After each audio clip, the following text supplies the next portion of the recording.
omo na me concept adenti na metia na me kan asante na me show e wo so mo no mo ya mo ti o ye kro mo ho no ade bi wo ho se wo betena ha na wo kan akuapem twi na de asante ne fra omo be frɛ enti me person be frɛ me da bia enti na wo so for o ka wasante twi na wo ka ya betena tena ha enti ama akuapem no ya na asan wo kan na fra enti ya mo de ana masesa me ho ma ese you know madane me ho nti ma me kasa to da bia me kwa mo se kaka o wuru se wo remfi wo o ka wo ho o mpa wo mu okay yo ofiefo ye chiachi mu nyina no pay prepare me kasa yi e kru mu hene ozade yo nana kwasi akufu okotobirija o se akufu ne mra ne ye okotobirija akufu okotobirija asia ne say okotobirija hu say ye do udo afuo wi a na wo hye a eje egusu tuntum no ene ye fe no okotobirija nti o se akufu okotobirija ananse owo apem esubroni a owo apem esubroni owo ahofaduru nti akufu mra ne no akufu okotobirija akufu no nkwa mra ne no akufu okotobirija ananse owo apem esubroni a owo ahofaduru na ofa adona beka adone ye adono eye edum adokwata ono no wantoko no to beberese sansan edum adokwata ono na wantoko no to beberese sansan kusenku oti akwanti na oni every na me go for dia me ko ye ajima radio station mi na ye the report blame manager say senia me bo omampani akufu ado me bondia me bone mrane no adeti na me mojon dramani mahama mrane samshu esire mu de eno so nyamane wo ho me nyamane wo ho ana me se o esire mu no edin no me mu din sa akadin no de dodo na wo mrane ne adeti esire din no de me nya familiar with omumrane no ne ne makakra krenti omo de eti ne ba ne sa manager sesa ne te de NDJ and His Excellency the President of the Republic anansi owo apem esubroni a owo ahofaduru ado dankwa edumado okese sansankusanku a ote akwantinfi apraka agropem odencheni a woda ogburumu ona wotiru mu a wotiru kruban wosoro ode nsansa kokwa mu na ode bua befie adudi piao YouTube radio 95.9 YouTube radio ya chibebia won krema okay so for about so apa home to dunsia ahaya wontumi 95.9 Wuntumi 101.3 Movement TV and afe Wuntumi TV. Makacho say non do any baso jimedi so le nyankopon ayadom abewa yipumakwam Dr. Smart Sapon will be in the house. Dr. Solomon Dr. Smart Sapon is in the house. Me train okay omrana enkranfo hunu na adwuma oboye ye koto chema wuntumi aba no Ashanti regional election in fact odani ho adi se ye kase nokuredie ene si enye report papa enye konkonsa report ne sika dia report wa obi otimi ye survey man to pepepe na da ho Dr. Smart Sapon ma sorry makonya sama he got it right in the 2020 general elections. Yes wa ye ama wa ye consistent oba na da so but me challenge doctor no pay yeah don't me challenge no me dey need common sense of it enti me survey ni common sense survey and answer intelligent guessing yes no enti me dey no enti no youth organizer no ebe kosirim youth organizer no ebe kosirim Kweku Deuru. Yes, youth organizer. And pay all man go for man na wo wodi. Yeah. So me di kan me say me ye me na sana doctor because doctor ba pe me emre nti dem amenye me di ni wiasa no. Youth organizer ni be kosirim. Nasara coordinator. Yawo Kwame Abanga Yakubu Fuseni. Yawo Salam Mustafa. Michael Osei Boatin.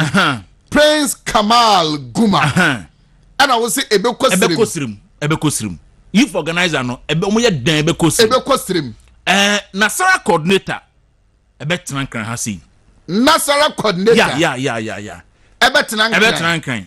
ɛbɛtena nkran ɛnyuru Kumase ɛnkɔ baabi ɛbɛtena nkran ha sei maintain some now work can no pay na say na say coordinator no so who would the doctors for some me dinanim me dinanim me channel region by region ya kan na say Ogabi say wo hunu that's bro hu say we no and I say we vision me beto me nana na hu say me fi confirm not fi it is anka tetena etimi hwe petita kram nanka yeyi na ye litete but still na you say enchine ayi no enchine to ano say ohuru mu sen kra no a emuda no wo ho na akuapo be ka say o say atuduru asa no na nya asafo akowu antoam eno ne de say yes atuduro no asa kra no a na asafo akowu ano enya na ntoam okwa wo nya atuduro asa kra nya de okwa ura ha benya bi enti kakra wo ho enti wo say you for Ghana be kosrem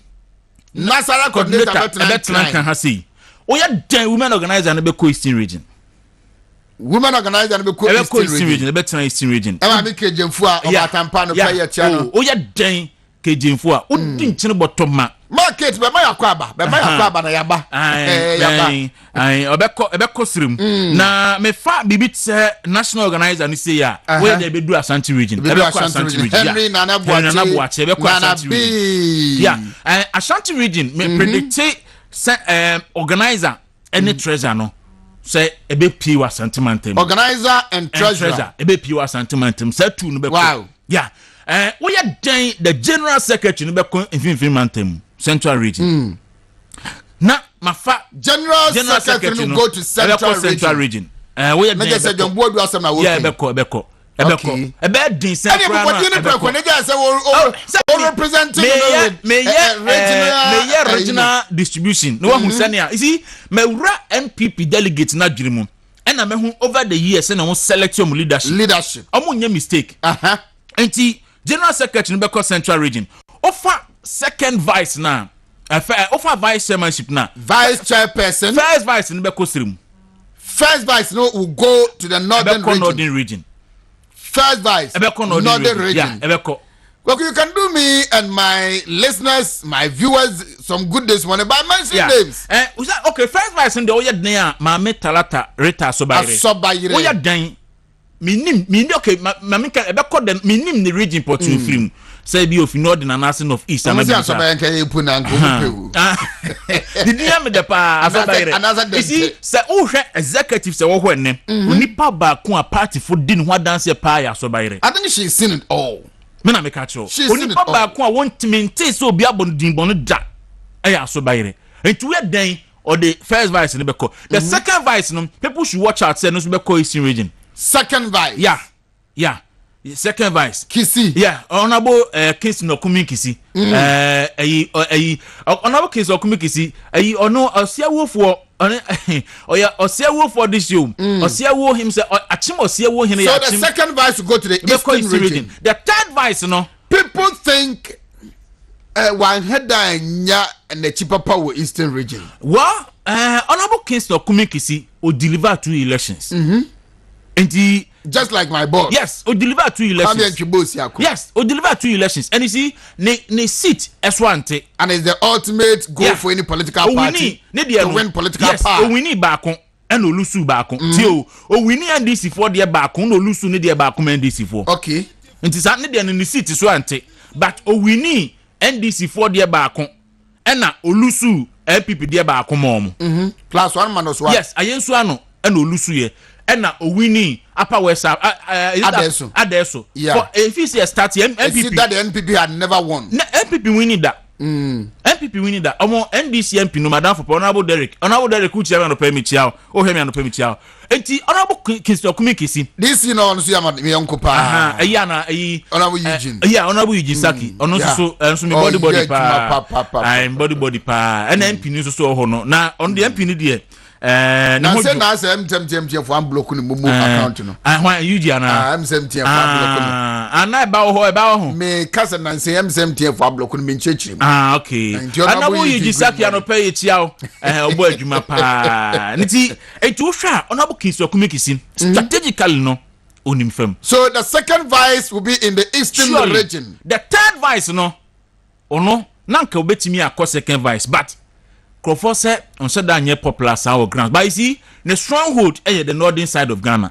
and why here one of the wonders no no eastern greater Accra because of eastern region of Ikwu but greater Accra had no any politics nyina Omare Wade of eastern region Accra of eastern region but greater Accra no why any politics nyina of eastern region and all his political life why live in greater Accra he's been in greater Accra why constituency chairman no mean a constituency say ayawaso west go nti chairman Omare Wade see so Omare Wade will be in one way ananko potential so betimi secure the second spot so vice chairpersons no Mame Rita Asobaire that is what you think that is what you are seeing that is what you are projecting or you wish for. No na me project. And yes, me wishful. Ya me mehu. Ye wo hunu. Ana me ka ebesi. Na nsi e. Oh, nsi dia say asofo ni say nkomo mu de gege to. O say o ma anyehu bibia nti we so o ma anyehu bibia. Eti Mame Rita Asobaire. Chairman Akwamen Kisi. Then Omare Wade. And then Omare Wade. But you see Omare Wade say na me kan no. The stronghold part na ye the northern part of Ghana. Really? Me na me catch you. Even say free Eastern region. Now oye no politics now greater Accra. The stronghold pa northern part of Ghana. Upper East region. What find out the why? Oh, and why not here?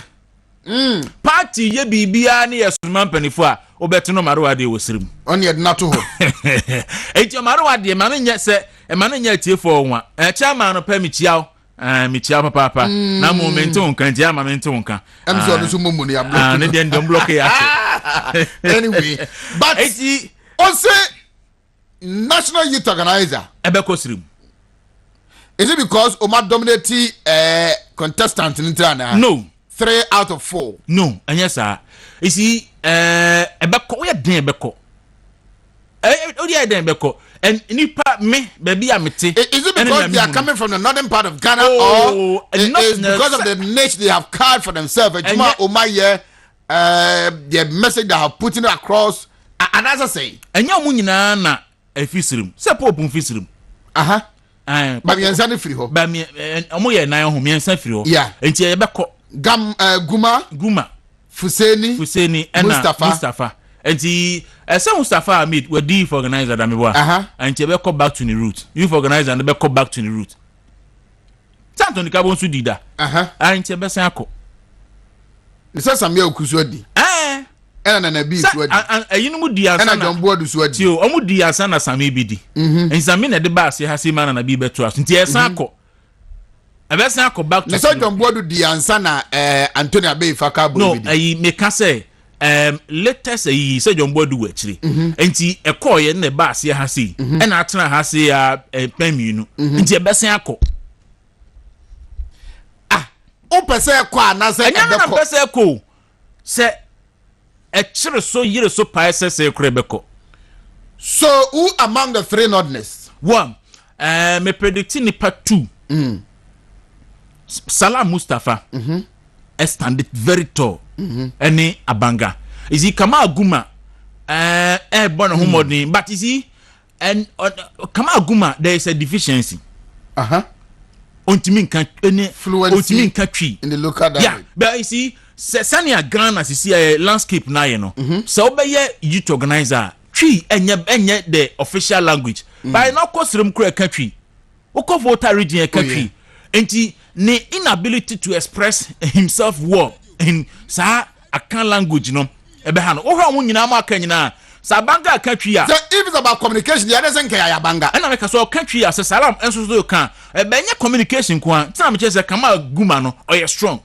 but eno be deficiency because minim say abanga kasa be 12 enti abanga stand to Mustafa Mustafa stand to na abanga ebo nachi what make you think these two will be leading the pack I may say abanga Mustafa and then Salam Mustafa any abanga say eda me tie mame no credit eda me tie Pope I was disappointed no credit na me catch on no you've not been fair to him you have about 2 or 3 days to elections Okay. Enti na me pese mekom bebre because mekom a. Who dey come? Mekom because party for the suit. Mekom a. You know ya adwene no o ya adwene. You know nya adwene no o nya. Ahwe ye pa na obi aka say obi abọ pa say be say the campaign because e do crucial moment. Enti na me pese me wura because me kase me wura mu a e be wura bebre. Aja say enti me feel say e be ko. So the fan is say na be ya because we baby say organizer you say ya. Nana B me dey organizer no. Mami call ma. You for organizer. Now you are giving me two names. Yeah. Me say Edam a Pope. Well, I was disappointed because me feel say the communication. I have never been disappointed listening to him. Well, me in fact, only pa me tie no so kasa. I was marveled Abanga. Kwame Abanga. Sure. Is he Ghana politics no? Apart from everything, communication about be very crucial, very key. We the memoir to us, but honestly, we the communication. I think he has something that won Anthony Abeyefa Kabo and Samuel Oku. Yeah. Then there be the election. Yeah. That baby they were received by the team youth of the party. Yeah. And they easily mingle with them. Yeah. Anthony Abeyefa Kabo kofa to Kabo by Kumasi Stadium na baby bedru bia as boys no dinner team na e koba what na from no but na from o shot at the fit o be shebi the bad things in politics o person no ya yeah them Samuel came in with the boys Abreman Trane o mu na ma no boys Abre na odi achire then Nana B di Nyaminsa wo mu. Then Abanga came in. Obia bedidi. No aje so peche. Enti wo hwe Abanga me emu nipa ni nyina ba me tepe Mustafa ene Abanga so mu ba ko ebeba. You see, endra me kan se mi wo ha elections last minute ochena kwesi memre da nopa crucial. Very timid sisa. I saw it before the 2018 Eastern Regional Conference. Na Alhaji Bodinga second vice chairman no lose where we no lose ni nyina nim se lose but day course bi efinkan ba Kofodia meetings bi kokoso very definite sign anti election day ne de minim se bibia atimi si just a single call letimi etesa bibia and my council said presidential candidate honorable Alanche Martin Era Baumia, Boache Jakon, a Greek minister, any era a Canadian Japan. So, Opeso who or Munio be stronger. Then Cabinet Japan. Cabinet Japan, any reason? Oh, yes. Mete, na me say no crew. Oh, yeah. Okay. A two person who know stronger, it will play on Saturday. Mina me catch you. So, person who say nipa and sono near or yes strong. You think the party people will be voting on the direction of who they want to be their next party people leader. This national election, especially the chairmanship, party no ebe direction on per se leader neko. Into bia obetimi aye the chairman of the party no. Na no omuko busa the potential flag bearers and say who will you love to be your national chair? Oh, say no you so akoto aba na say omu hwe ne ma bi a ACC e no mu de omani abu. Yes bibi the grapevine. Yes. And on the D-Day no anohomache no anadwo no Friday anadwo ade be chime da no. Yes ne beba.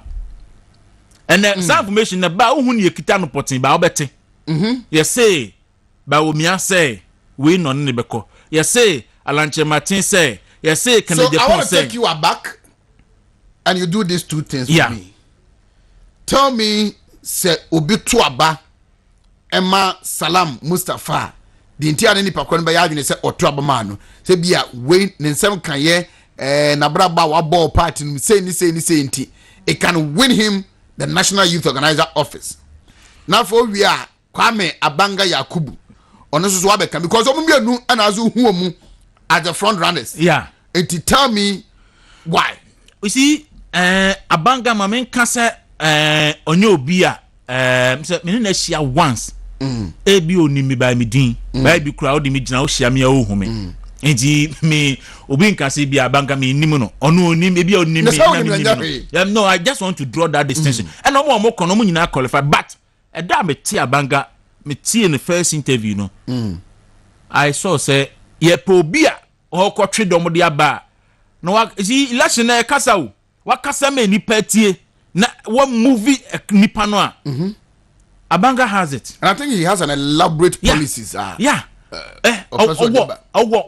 You can't take it away from him. It's make can say damn it tie pope no man hunu so ogwosa ade no sa say etimi kasa chi nipa no what's an power pope so o menyi so me kama aguma se maka kama aguma de say kama aguma a fantastic guy obo no homody obo adwuma waye ho adwuma waye but because of say what deficiency ninti manentimi expressing home Ghana ohene bayan ka no kure Ghana enye free education ne bayan ka nipa do san na etimi ka borofo tworo ati asentu ne masters na ekodi nkomo so otimi relate na otimi se bibi ba na otimi ekasa cheche mu then na ma sami akuba popular Ghana kasa sami apart from the adwuma mobilization bibia the communication there all the two Abanga omunyina adwuma na oben so eka ho but communication ya adwuma do pa you see and politics no obehe so obi ya de okasa Ghana ya de no so ya no pass ya betena say ya na ye almost start ya ye be kasa kosi anadwo be 10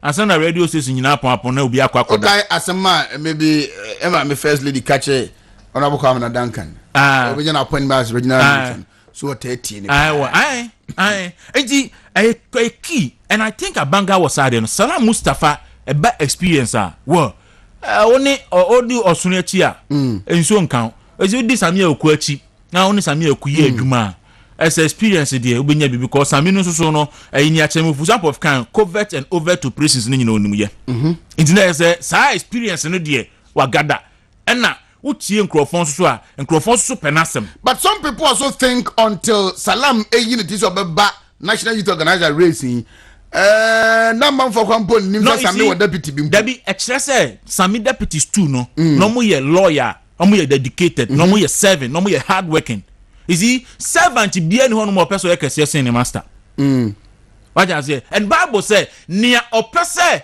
oye kese no nya ne ho akuma. The 48 laws of power will tell you never outshine your master. Enti omo nyina ho Dominic Edua o Salam Mustafa omo nyina na ye adwuma Emma Samia Okuba ye kokuro be no nti obi anka and they were not worried because some of them say almost serve a master for a good cause enti obi ani ho no mo a na opeso fa Sami ho na no so ye hu ne say onie mesumi wo ho I did some yes enti omo nyina hye Sami ase brom ho ase asua adwuma no suenti metimi aka kiro say adwuma dodo na Sami ye otimi so asidi nyina na sanpa minu na Dominic Edua ne Salam Mustafa the job day grand yes ayomo sanka omo ade no mo ya homa so a akada bia betina problem asi say ati da bia maame bi ne minister deputy man tena mo office mo ma Rahel Apone maame ye friend say oyelita mo nkontokwa da bia enti me no me hunu say Salam no wa bre ne ho ase asua adwuma no asua ne yi wo de mana obetimi adeliver enti me feel say nipa tu no Salam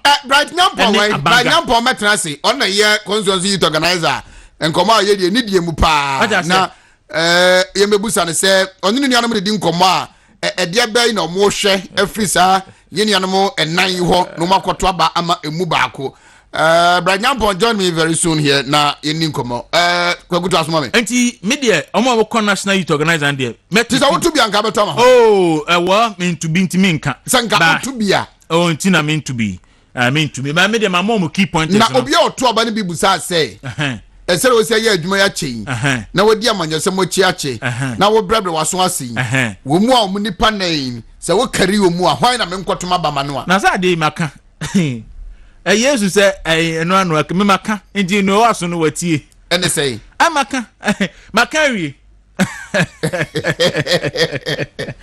kweku dewro ene za ya repetita kremum but you see what the youth organizer no de no tonchen na ofa omo a eko Nasara coordinators na how many are they omo ye Nasara coordinators omo ye mehwe omo listening po he say Nasara coordinators no omo ye 7 omo ye 7 na Aziz Haruna Futa is he possible say obe retain in the seat Aziz Haruna Futa wow yeah na onipa ba ko a emsen krofo onche da nye de bebere bat ma hu se me information kire se owo fem pa eye ne yefre no Alhaji Kunata bibibi Isaka Mwanza Kunata no akwa no grounds Our form. oh yeah Juma. our fem pa our fem and they should watch out and onia Awa Muhammad Awa so Awa type of campaigner also an effective communicator. Awa campaigner all you know and you see Awa no well na me ubisa me na me wo soft spot ma Awa. The reason being that about effective communication me catch you say ohene ba adwuma ene Ghana politics you know so when you good communicator I told be adwuma na e den ma because me okọ zongo communities no now we adwuma pa ben buy why ye wo zongo communities no na zongo development fund di buy zongo ministry buy adentina zongo development fund wo ho na zongo ministry wo ho na o zongo minister na NPP SN lusu almost all zongo elections almost all zongo votes. Why? There should be an effective Nasara coordinator. Our Timmy Kasa. How many times what Aziz Haruna Foot and Kasa on also Kasa? And also the weakness on the communication. But you see, and yes, a Juma FM issue so Kasa, then party, then the Juma air coso. A Juma cost was Zongo say a track Ghana where she and only says in region of Zongo Zudopa. The whole Ghana, Eastern region of Zongo Zudopa. But a Jumano Kasa Ninko. What him say? Nana Danko Akufo-Addo e di zongo for ma ku 40 eko Cuba eko yesua medicine yeah adan for baako isi ono ye east New Jaben South Secretary fe ni biwasa ne baka ho da na ba no be ko frame say yen kan radio say na no so ne ba eko Cuba aba ba ye Dr. Yaban tia ba ko zongos na ko bisa say eni zongo for do sign and enim say aban e di nipa 40 ema and zongo for enko amakuma ku 40 akwa brutri omu abana te say obi atubi zongo Nasara coordinators nkwa na coordinators no nkwa na atu ai no mo coordinators and Nasara say bia test confirm so tertiary institutions so eto into sa na tie enti na me kan say Aziz Haruna Futa still na no upper hand to nya zika kakra bi kwa so mo and even though to me na djuma so many so the first three no mefa ono Aziz Haruna Futa na mafa Alhaji Musa Gunata na mafa Awa Muhammad yeah say omunye omuna moye be top 3 but they shouldn't underrate Kunata no oye also our form but I would prefer say ankomo de be ma Awa but komo amanfo di Awa ni because you organizer there was want to be into one na Nasara coordinator there wo prefer no because me prefer because me hwe adwuma Danko Akufo-Addo aben aye e wo zogo etina no me fro na bo Ben Abdallah me so na bo se wo ba na wo betena ha sei na utimi ka wo ka adwuma aban na ye no enti sanka wo po bi a se nipa 7 ni wo po mu ba ko a obetimi aye effective communication wa bo mampani nwa no ho dawura e ya wa Muhammad do gbo no nko a no say no tie say Awa no wonim say Awa so NDC moja no wonimu enti eduru ho na ye no covert and over to grab of but so betimi aye bibi obetimi aye aja say mobilization obetimi aye but mimi gidi say baby adri effective communication ehia won Nasara ho enche Dr. Smart Sapon Dr. Solomon Kwatin Foko Ralph Osewuso ene Brian Nyamponom David Boachimba eba betena se but treasurer treasurer ne de Eden Dr. Charles Jamina, Dr. Mary Paul Shodro, Collins Nunchu Nyama, and Yusuf Tadem. Now they are also 4, eh? Only 4. So we had the Dr. China, upper hand. Charles Dr. China, Jamina, upper hand. And na Emma me Paul Shodro, eternity. I see Collins Nunchu Nyama no. Ono so me minshia that, but Encrofor asem kafa ne ho no. Almost say oyobia se okone nchen a onim wo se na obi ne poma ne onim no sa na obi ma ne onim no and ade ba ko nkrofo hwe ho to aba because obi to aba na so I director of currently the director of finance so administration ho no mo enti ono so se ne constituencies ni regions no edinkita ho because of the position he also speaks well yeah ono so fantastic communicator. Fantastic. Dr. Charles Jamina, Mary Paul Shodro, Collins Nunchu Nyama. But the fourth person, no, it was a certain Ibia, a one or so. Is he wouldn't say, no, find a tell them, no, no, find a CK tell them. and the route ni route baby o free ba no and you see who say me bobo regions no who say consecrated them or ni region fa is it upper west or upper east not quite sure but they are upper by a bit me can say say you obi free house so anka ye entimu me hwe ne we so ne wo fa obi so mrem and obi so region bi so mrem bi eno so timi ba o he pa na so ka on merit ene ne ma asidi a Dr. China enya nwa say obi win say Dr. Charles Jamina enya nwa oni diaspora for ne ka so mu tu ni na oni me report so do mu nyina diaspora CNT so atena order wana atena order enti Dr. China ewo upper hand enti mo hwe anim what upper hand ne de be na nya upper hand no wow Dr. China so ekasa yi ono so say about resources mobilization ni ade mo so hwe ne policies ne nsemo a all kana touch ni pa akoma crofo obo ni din go grant on din ho enti Dr. China enye wonwa ese obet team ma me report so duro so odinachi pe enti election day ne de ebia betimi yes I thought my report should be enjoying some kind of sympathy bia apart from your papa Stephen Tim ne competence ne hard work ne dedication on no enjoy oye there say wa ba bebre mpre bebre ntino or say enjoy some sympathy from the party na no ba ha me catch no oye say ebuaka of MP no also obey politics akọ heaven me politics ebuaka no of MP no honorable gift Chuma Mpofu deputy minister me report so drew until oba me catch say ye politics in ko heaven and is a type of policy or person ye ko heaven dey na hwe ye be ha no ti sympathy vote ni dey o be do ba bi ni epia be wan ha ba bi obeto na say ayi Stephen Tim wa kon nan wanya sympathy meboa and ye ma sympathy dey anka kofori akomo de ma no but people think the fifth time you enjoy side the me catch what ne aside the competence ma me catch what ne say Tim dey na to sympathy no da obelusu o me na me catch say Tim edna ne to sympathy no da obelusu no kra na me catch on enti obesora ya adwuma Kofi Ame ya no mko ya adwuma sympathy no de emma. Why you think he's not working? Oh, me can so nya adwuma. Okay. But Sankrofo kan sympathy nti wan hwe ye na ewura ne tirima obelusu. And me de data na kire o. Say every time bia o lead ya du post so anu. You just a data analyst. Yeah, me san so de no kakraka. Eji but so person win dia until see about this intim na say me kofori dia. Me Quite team for us lose ye na minim. Me ayi ne kosu nyina na me ho. 45 minutes after 7 1 to me 95.9 1 to me 1013 Accra and Kumasi. Bright Nompong. Yes, boss. Marche. Me just rapping. Oh yeah. Oba de dia chain. Ayi so chia George Kwatin so chia. George Kwatin and that kind of Adenta. Oh free me so. George Kwatin. Can you say unya? Hey, George Kwatin pa chaladi o George Kwatin yen nenyu. Ade bia o to din boni eye bia o ye. Hey, me ne so te ben o. George Kwatin. Ade bia o to din boni a eye bia o. Chese maka o se o mami. Oma. Hey, trimodi. Ade yin so o bebre. Bright. Yes, boss. Doctors masapo mo beba na mama ni camera so.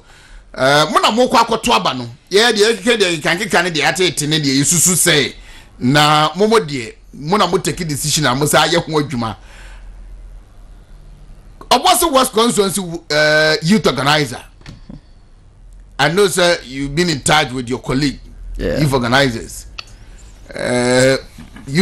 you know so aba mo now so wetieti umu what do you think will be influencing your decision? Thank you, boss. Sina mama fa fidie cases na mentia the regional governor. Meche Bernard Ntwibosi akon. Me didi se was a Kumasi for nya akonya akoto regional elections abani bi no. I think say one year the other was a form nya mobile excursion wo movement TV asoya. No be hu the kind of investment Yebra Bernard Ntwibosi akon or making the party. Sana ni e kase ye mu bi no. Yes, sir, the force no mon top be na bi monti ase. Perhaps e bia na e de ni be hu sa na e bia te koso se ni ade wan ma in the name say party no.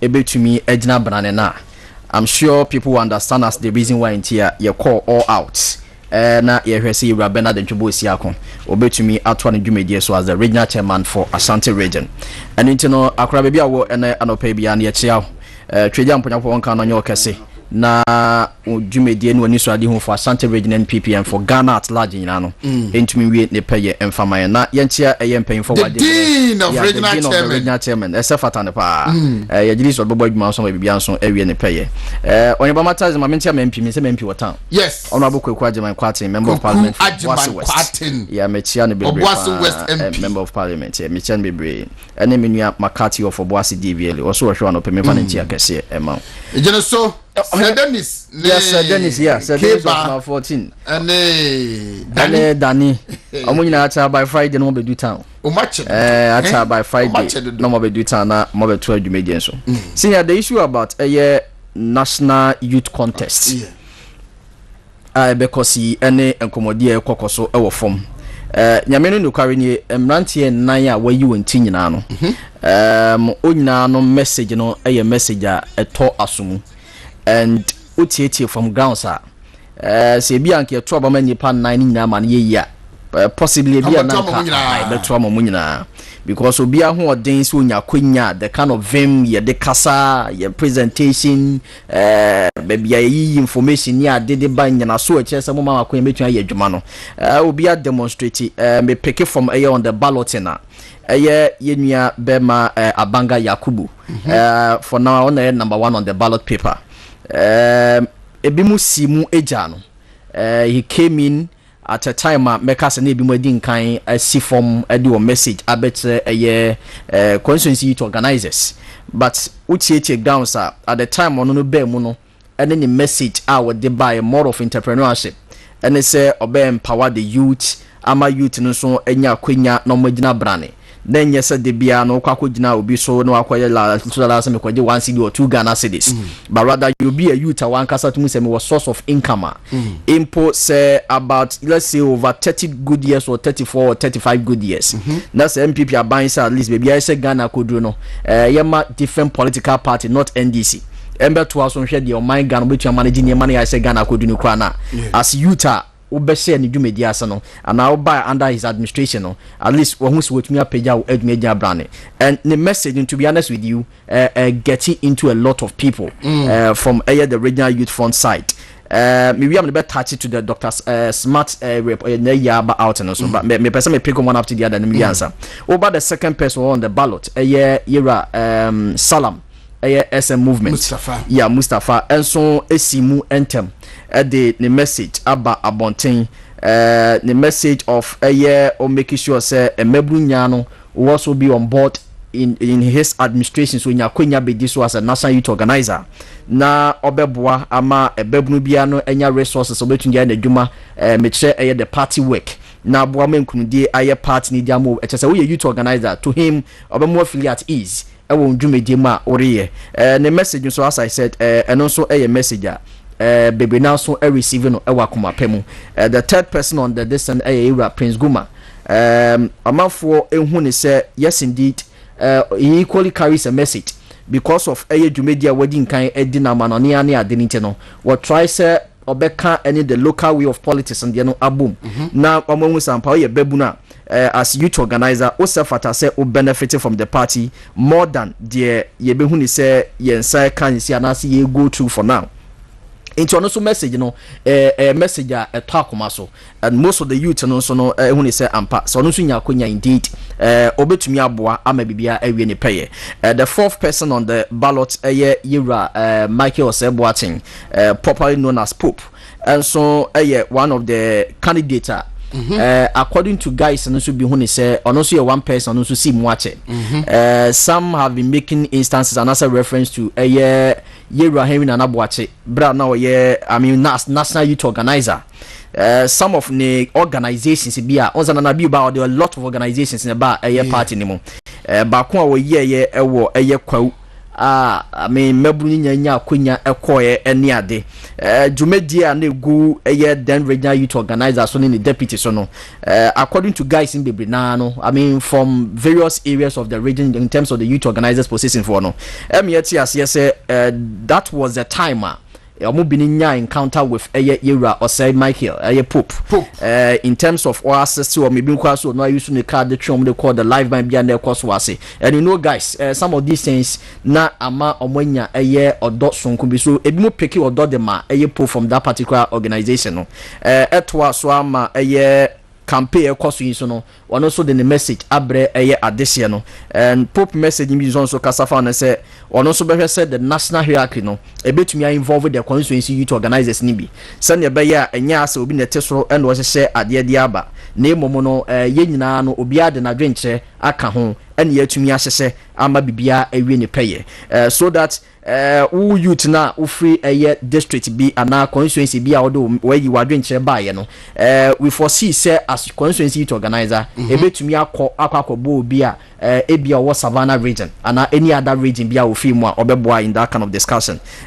He also having another message there about the youth empowerment so obetumi so a resource the base amamo so dwumedia mo ye no enso atumi we in the pay so having said all this you know whenever you could see say youth organizers no obia message you know one the touching base of welfare of the youth organizers no omo try some chip in na omo hwe the other side ebebo am wagina brane ama party ni so no etu mpon so e de aka ho ba wo link that one to Dr. Smart Sapon ne reporter abeda bontin ya Pagan Yera Michael was Boatin properly known as Pope as nipa for now no grounds no aso no muye say and then anasa at the time I reporting by near kwato aba enka Michael say Boatin ebetumi edinkunim as the youth organizer and then the second person according to Dr. Smart yenua Berema Abanga Yakubu also on the list and then the third on the list yenua Berema Salam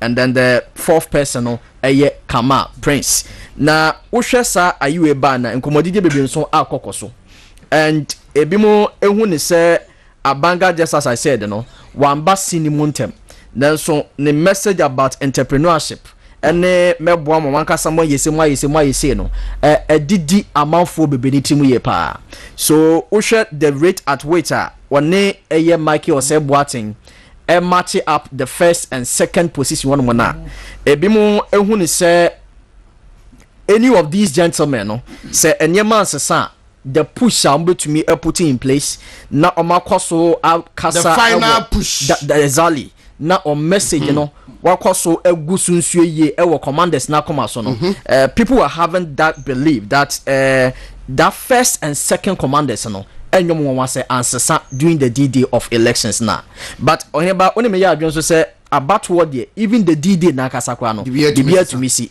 enti no so mfa won say Yera Salam so on the third on the research about bontin no bibia so betumi asi ama ono so no atumi apagya ne mu atu hini akonkan anything is possible because me kaisa first reporter I think Joy News and say Asempa report be a buy a project Yera Salam to be on the first according to that report no in that hierarchy ne to so the call is from that time at that report in by BC Dr. Smart Sapon I to research work on these upcoming elections now and pay Oba he will speak to both of them okay entina sombetia na no other interview near Asempa for Obi good morning senior Obi ne o man no come na asante mama makwaba ohineba yenwai politics no osua pa o Debbie Janman can answer oh na bi so question obisa ni Janman can answer na oh sa na o kan so nkan Jano come busa na sem no yi ano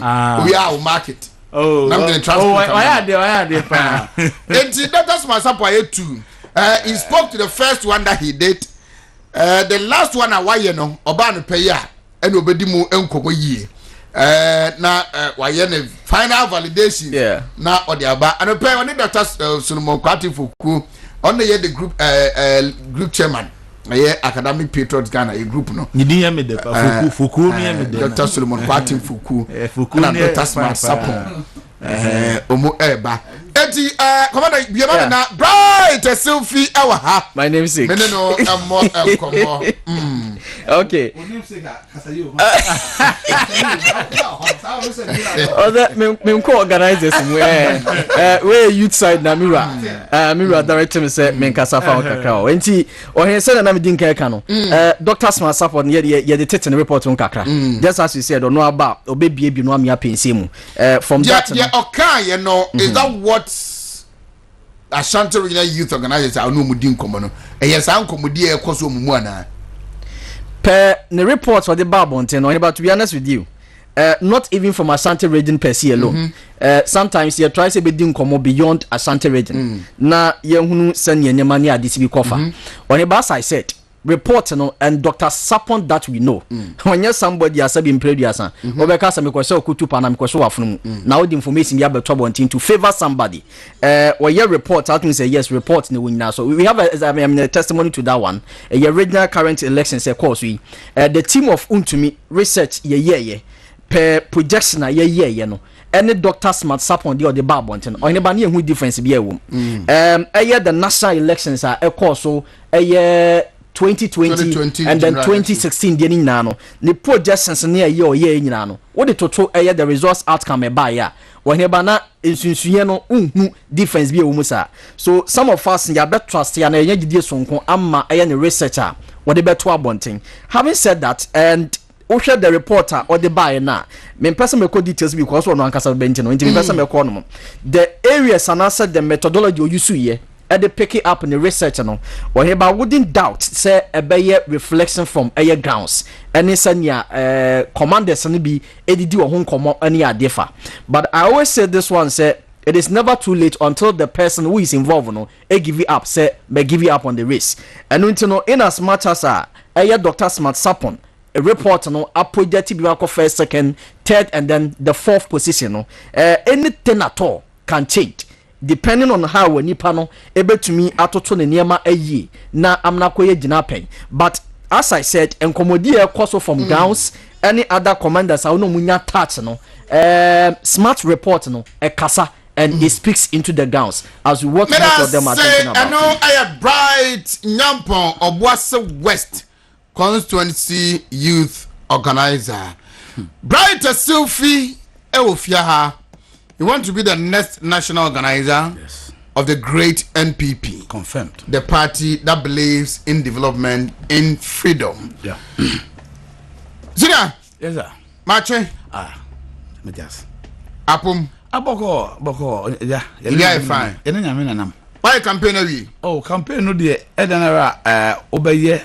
But because of the time limit now you're willing to virtually there are certain places be now you are not able to reach. But you need to apply a different strategy. Say ebia omobedua you are going to really meet them it's part of the things there is no way a month and a half to pick form, file, go for vetting and balloting. Now what to me at the 3 weeks after the whole Ghana virtually you have some lapses somewhere. But the most important thing is over to me strategies be still you are able to meet them just as I'm meeting the youth organizer or an analysis say Dr. Smart Sapon all the necessary whatever but Obisu so have been able to visit all the regions all the constituencies some people 2 times others are doing more pop after the 2 times within that same period. I won't say the idea is that we started the campaign earlier virtually some old executives have lost election into to me say new ones now ban also circle back bioma ebi akọ 3 times 4 times but it was all in a rush maybe you do not break the 8 asem it breaking the 8 you need to actually bring something new I be man yet to break 8 in your account because ground support eventually and ya ade ayentro from the north to the south ade party ma bebrebe including constituency executives it is a wo ba now ugada di pa be almost close to about 10 constituencies in one place the kind of message I would background it doesn't even sit well with them, but they will just say, "Yati, you better amount now call." But I feel say, unya daji na some number of them, majority of them, majority na edwin election, and yes, what couldn't you know, and say, the message you are giving has sat with them because problem say good for yeah, can break the 8, which is just a slogan. we have a lot of things to fix on the ground. But the reality is there. You might pretend say be okay. You know, I just so understand. But we have a problem which we have to solve, and we are lucky we have 2 years mandate. Echo 2024, we are able to solve if you get the right leaders. You know, it doesn't matter how I got any partner 20 constituencies. We need to really understand candidate BR and then the planner or they bar different to solve the situation. More to the point, candidate BR should be able to tell us problem saying now my policy need solutions to those problems. Well, it's a party mustn't say and to me I'm sure the enemy and choose the right people break the eggs and maswa yasobeshi. Okay, so we also be the youth organizer. Udu baby now say what you are saying. Okay. But today you think you are ready for the national organizer office? Before say on say every political figure be a work career or when say me bright take say. Before say along the line there are sacrifices to make to sustain the bigger picture, which is the party. It's a member for say and yes, be a call youth organizer. No, I just step down for maybe incompetency and I say be mean to be near Jumano. But at that point, you will be a friend of best practices and your constitution. The idea is that region being called 4 doors of Dodoa. Now you was stronghold like Ashanti region. Now at that time, it was now being called and say now you active from Ashanti region, and we had just come to power, so we felt say the way Central region for John Bodu whatever we were about 4 of us. Dominic, it's you know when I was told say right, so what party in Jinan Kwadia and all personal interest in swallow. Now my Ashanti region 1 member at neck. Hold on. So representative. I'm not 2029 easier, my meaning party no interest is bigger than mine. It's no virtually no. I step down to make sure say party ni begina. Now my debia no yenya. Aba back say I yenya. That is why I stepped down at that time. And more to the point, my issue was not a position to occupy, just to come and serve. So as and when we agreed, say okay, and the bought na be a chidom. Now so upon the chidom we. Now also policies are no plan now or the candidate one. Then you are going to be deputy national youth organizer by recommendation from him. He was not the final authority to appoint, but the intent. Ufian law, I say, men's rear your intent. And to the a problem, it was a ya fight here. Me can't a lot. I actually did the whole Ghana touring to make sure I galvanize vote to make sure Ashanti region has at least 1 person at neck. At that time, I was so fulfilling the part, which is an agreement, you know. Sabi, you can't say go to hell. Ever can they know? Many portfolio be there, but I am committed to the cause. I am patriotic. I me what unjaso. Oh, say, una ubi samine, so I'm for so tears here. Unya masa some step down. It has a correlation with that agreement. So what must do ya, Mr. Benfama? But what's the in as much as you have left that issue, I asked a question. That Nanka Oko youth organizer and away uncle. Yeah. Say Obazo organizer. Yeah. Are you ready for that? I'm telling you because so you answered that. One will say the issue of readiness. Then you leave the the issue of readiness has some connection with. Are you harboring some bitterness? Never. Not bitterness. It's a matter of developing a party. Why would I have bitterness? The idea is that me for say okay readiness obi ka say previously no you did chia say onye ready and now once you raise dry bones old men get scared obi akokora bia okay say dry bone na I am shishia bem because of so owu oba it in as much as you have raised that no amount for the whole Ghana delegate na question me coranda on be same no say eba na say na say buy so I have to touch on it a bit. Let's come to the issue of readiness. Me for say I joined the party in 1996. Yeah, Juma, one of the founders of Nasara. Yeah, Amanda Wink. We have actually worked tirelessly, movers for change, and the whole Ghana for massive voter turnout. Yeah, Juma Bekande. Before say organization and only mobilizing tent, and then maybe possibly in Kunyane just going to delegate conference to shout. An issue of touching base with all levels of the all levels of the party, meaning say you are present at all levels in order to whip up the enthusiasm. See, him. It's the main preparation. My and say ya chile sua dear follow aye bibia who say we are more than the word ready to take over because so what share problems are you work in the party right now obi ka say ebia oh edidije bia bem but edidije so bem you need a plan of fair distribution in terms of opportunity beba no so be answer be candidate and that is one of the policies that maybe initiating in terms of must study nim how to initiate it be ko yenim it be for say MPP data system na me deba no eba so I am prepared in terms of the plan to make sure I solve the Didija problem, which is at the national level. No, you will only obedini, you will telephone number and the position keke. But that is not enough. There should be a system. You can say be right domo party, in 1996. Nidini activities are why ni and more party ni positions are not why when you we are not having the skill set. Or your capital, your mercy, the interest. Now the final piece now at the end of the it is a fancy me police. You call Lobinia police. Men fre madam for say obo say to organize the mama nipa 20 na FM call police. A simple say a type of police. Now you the whole Ghana, every constituency be from executive police station down. Say one and ope police. Ope police are you the contribution in Yama party. BBR then a 275 slaughter. Watch and 111 to each constituency. The idea is to reduce the tension in our constituency. In order for somebody to say 6 o'clock about 2 times a day. In the same vein, for DC and Abibia, the same data system now type in the it tells you every contribution as to whether he's ready or not. It must set out a lot of policies. I am the only one I'm in implementation plan. And how to sustain the plan. It's if you talk about readiness, more to the point. Also, you're in communication system break it down. And the president in the midst of COVID, sabi president me ni oman we mu the country no in the midst of any yare anabibi. Economy so dey enipa na ye. Enipa na share them say lockdown. No musuro you can't make any productivity say economy ni economy.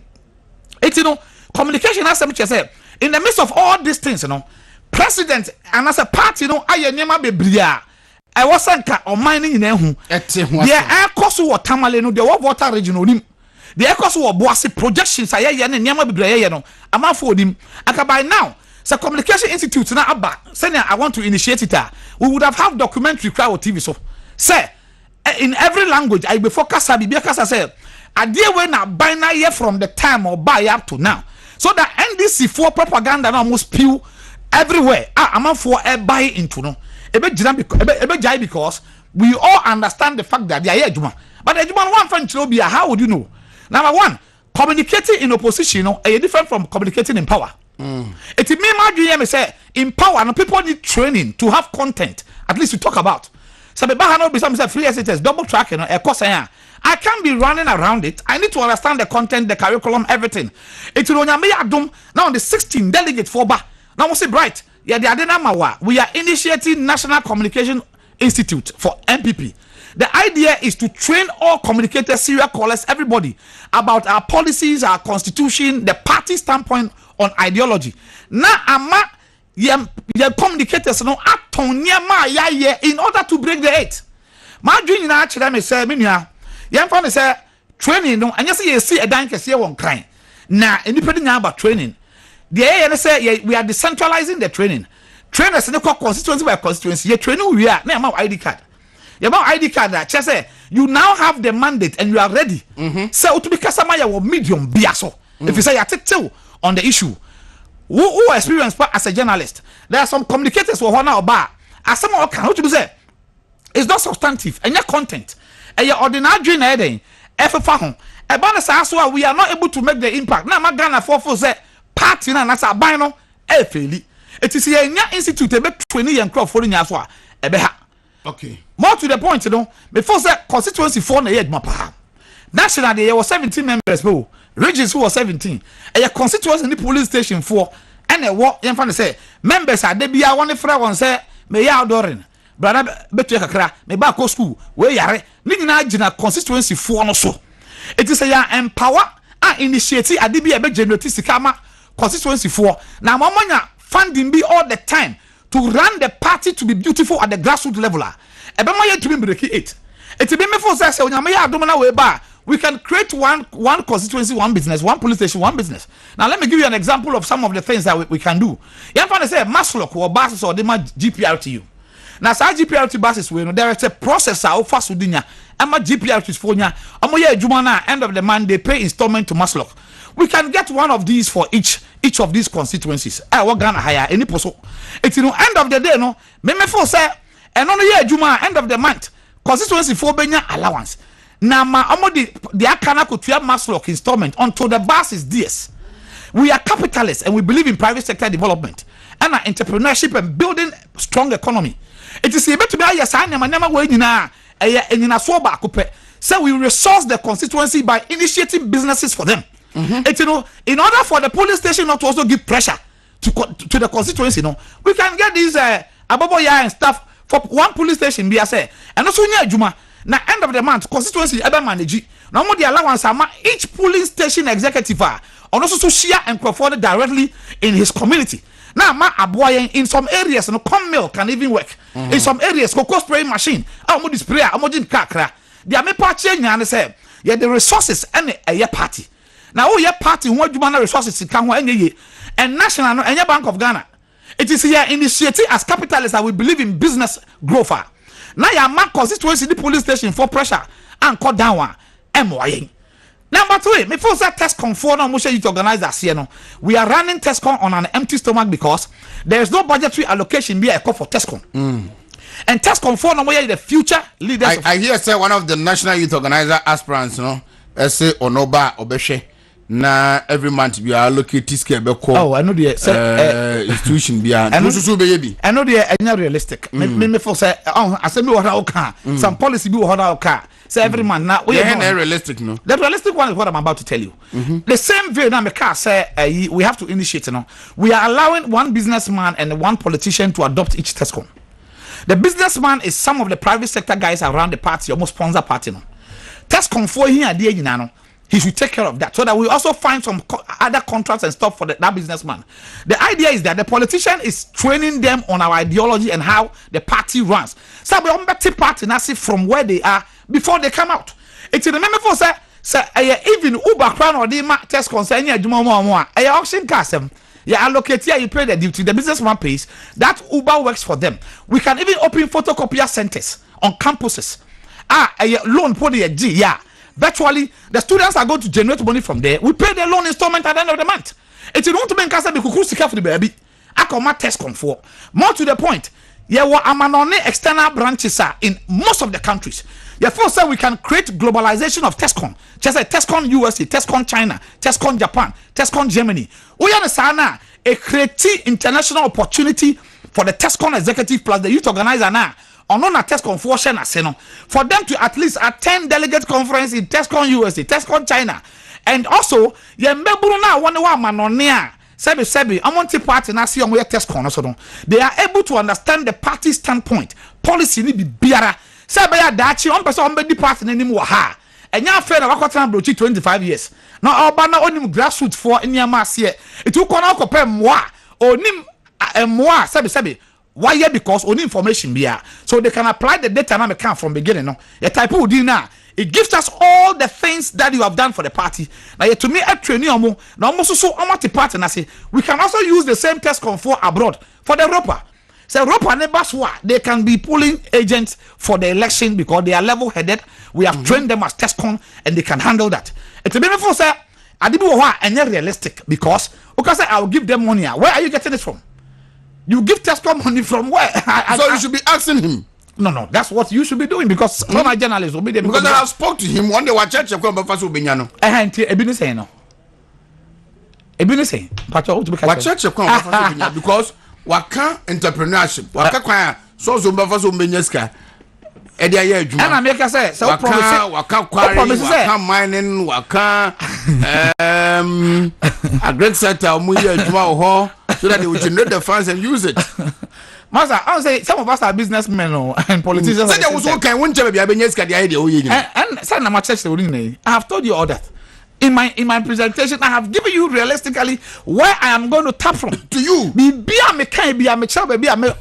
I'll pull it from. Anyway. And you know, say, I say yeah make you now party no at this point because of situation ye womuntu no sabi untumi mfa old face bi emba mbeka say I will marry you every December oba I promising the woman every December I'll marry you 4 years. Now in the 5th year you come and tell the woman I'll marry you very well. As a China say if you have been given the mandate now I won't say my opportunity not to really deliver for the party to be formidable enough for us to stand and break the 8. Now when you say it is not about the issue of money crisis. Say, remember will be at 5,000, remember will be at 3,000. And I said, oh yeah, delegate through constituency. And Crawford now the mandate to serve and to go for opportunity say February our constituency. Now the turn 5,000 coffee. Now you're fasting for 4 years and Crawford for only 30 days. And Crawford for fasting 30 days. Now the turn there 5,000. I got you kusinam. I got na ho na ko hwe nkofo anim. Na nipa no friend na wan fa. It be nkasa manje de. Oji ni na wi a aya adwene ho se. Wana na the season aye wo no betuma adwuma no. Menua, it no end of the day no me feel say party ma eba nyina yesro mo. There are certain places I ent to me and because of the limited time. You starting tem all the executives bebre eluzu ye. Yesro mo to me and do wa and say ya abandon mo da bi da. The idea is to make it is medium say at the ritual. The idea is to arrive we are going to also meet you at the same time. As something is simple, we did the amount of that.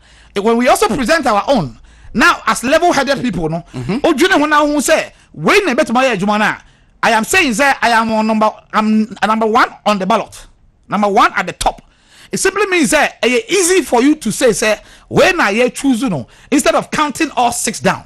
And if you look at it critically, I am more ready because I have set out. How has the response been? The response is so perfect. I know in my political life, this is the time I'm too convinced that I'll win on Saturday. That you are the next national organizer of the party. People can do their research. They are not God. I say bright cast or say last minute, you could do what and never to be a election day. Thank you very much. Changes a lot. 7 actually say Obia sa election we are research info. We sa election we are in crisis at this moment. And more to the point, ground send yet the man for woeful. Most of the delegates be a friend of culture of silence. Because according to this kind of by we do boxing no match no. John Mahama Bibio or Chelan Crusade. But when the time was due for Ghanaians to teach him, say it is a year of change and something must change for the party to stand. And I mind not to stand, They did it. And today, Nana Dankwa Akufo-Addo president up to now. If you said that time, no, always come out change. But end of the day, it's not all about the money class. It's about the only problem to make him now articulating and views. I stand it tall for us. Anybody can share opinion, democracy. Or to be share opinions, when they win here. Or to be crash out them, I research the debate. But let me tell you, nobody is an authority to pose. At this point, the biggest poster in this country is God. Onyamina poster. Only to be analyzed. Time frame on my pressure. How do you analyze within a month and a half? Say you pick it from here we are. My call mining now for people can even look at you and tell you say when I'm a he doesn't want to declare who he's going to vote for because it is a year of change. It is all these kind of posters and analysis of whatever. The authorities behind it should know, say, this year, God is the biggest poster.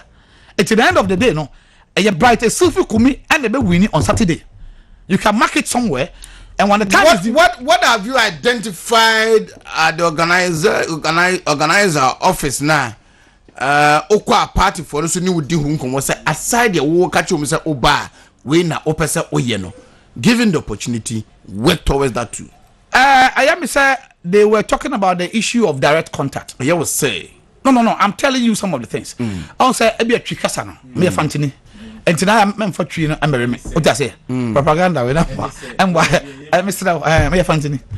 I do tree no me I'm not too good like you. We are old you. We are magicians. So we are also dwarfs.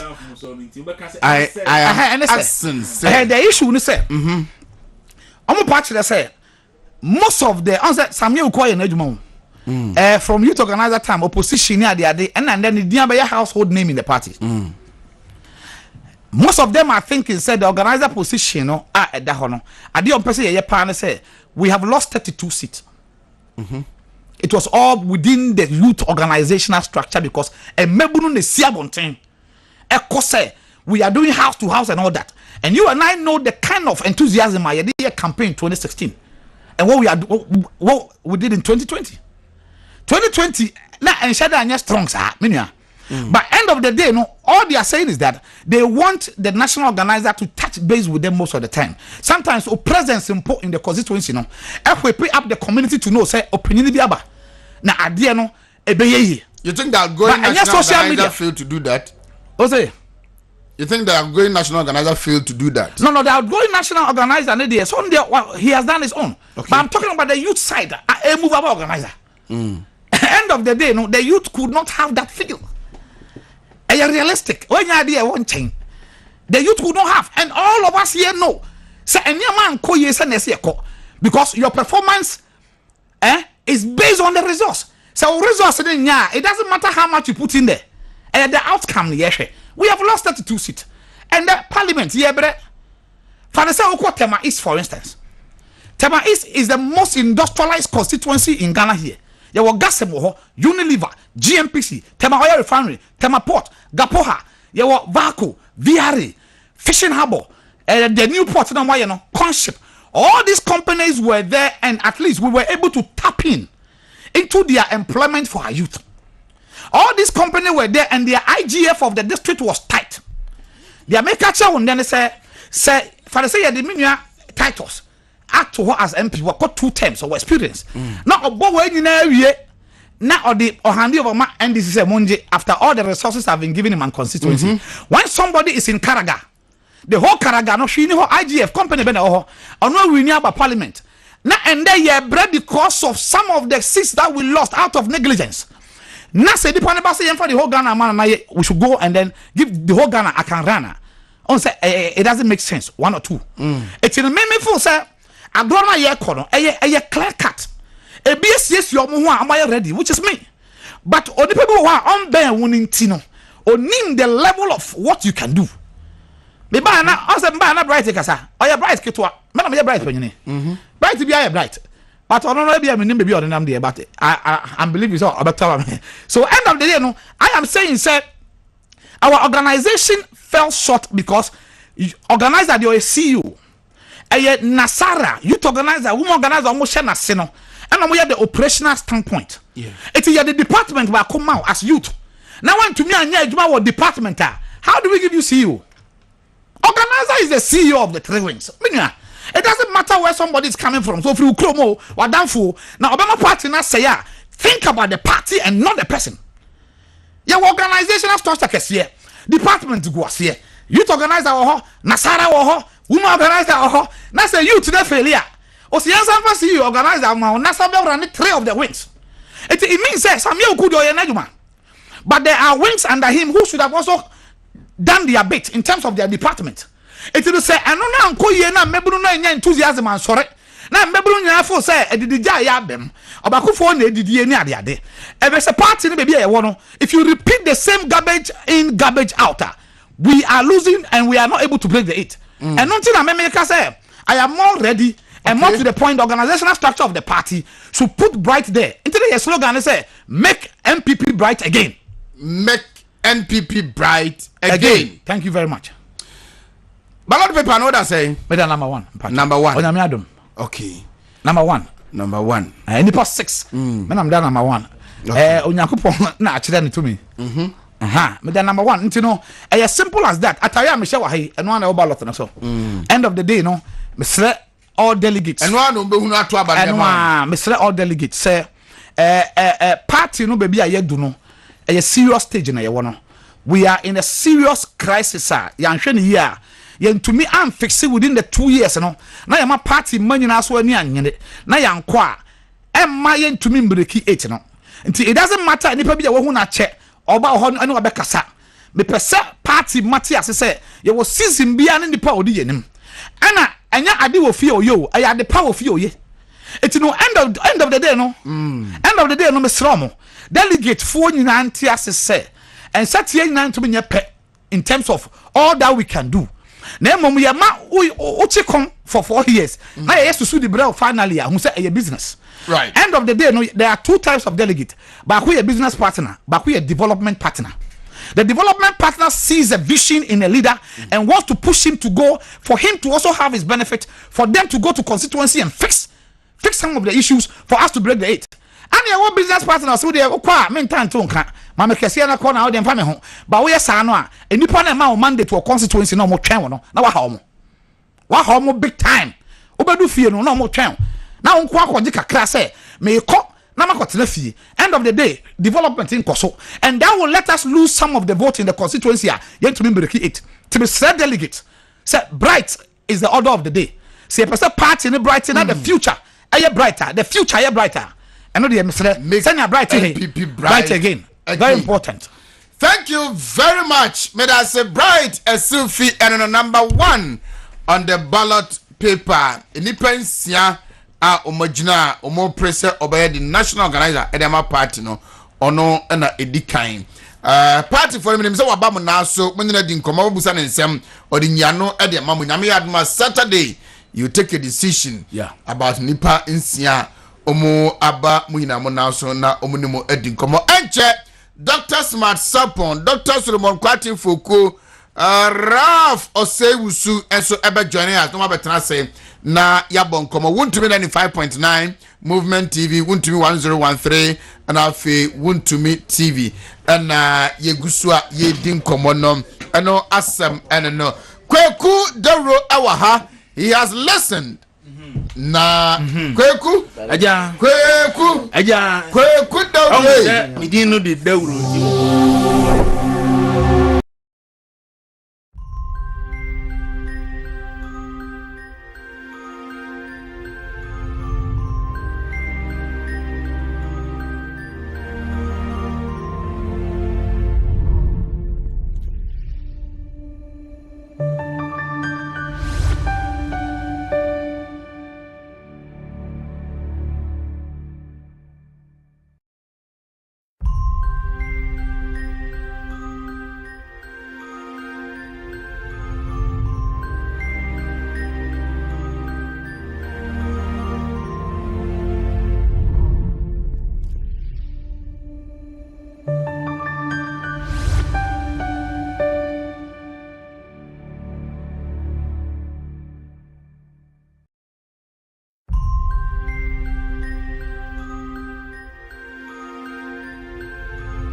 visit the various constituencies. But all the same, maybe I did. That's about Subio. Madam Command Dr. Solomon Kwatin Fuku and so Akwaba. Ralph Seusu, Achumango Bejan North Constituency Secretary of the New Patriotic Party. Dr. Fuku, Boss, Mache, Pachemejo. oh, yeah. I don't know Paibo. But that's what we need. There be me train. And I want my Ralph for influence too. There be me Peer train. pressure. Me train. Ye kwa no makro ma yenyi pro okwa. Yebedidi. Ya minute. Dr. Foucault and a chairman, Academic Patriots Ghana. Na o lecturer penipa Kumasi Technical University. Dr. Foucault and so no ni tiri ho kwabo. Yami ho. Dr. Smart. What's the tiri ho kwabo na samon kwa? Agenda kwa. What's the tiri ho kwabo na agenda kwa? Tiri ho bi say ya. Agenda ye. Ensam kwa. Dr. Smart Sapon. Institute of Research, Innovation And Development. ARID. Yes. Kumasi Technical University. Senior Research Fellow. Head of the department. Director of the institute. Lead researcher, Emma Academic Patriots Ghana. Dr. Smart Sapon. Ghana's Dr. Smart Sapon. Asumani.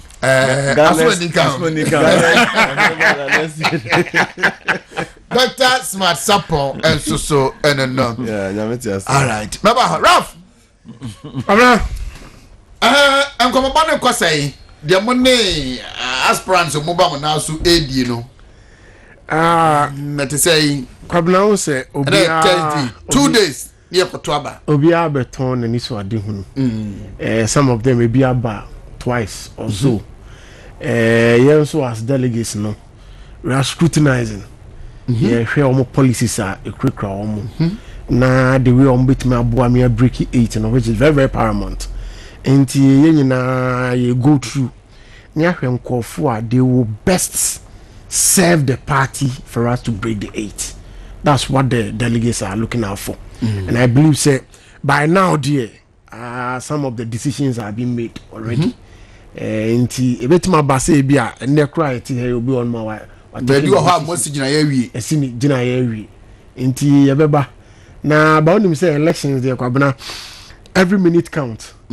Nti even on the day of the elections minute from getting the ballot sheets eno kra bi bitimi sesa nti ye hwese ombeba bi do asomdwem na edu day of elections no so a yetimi akona ye yi obi a kwabena what is important ye yi obi a ono so ani so ade hunu ne se oboa amia break 8 ye obi a you just want to be a national executive ye obi a o pe title ne keke kwabena ye pe obi a onu ye ni so ade hunu ekobako say oboa me break 8 because kwabena we are not in normal times so we don't need any normal person.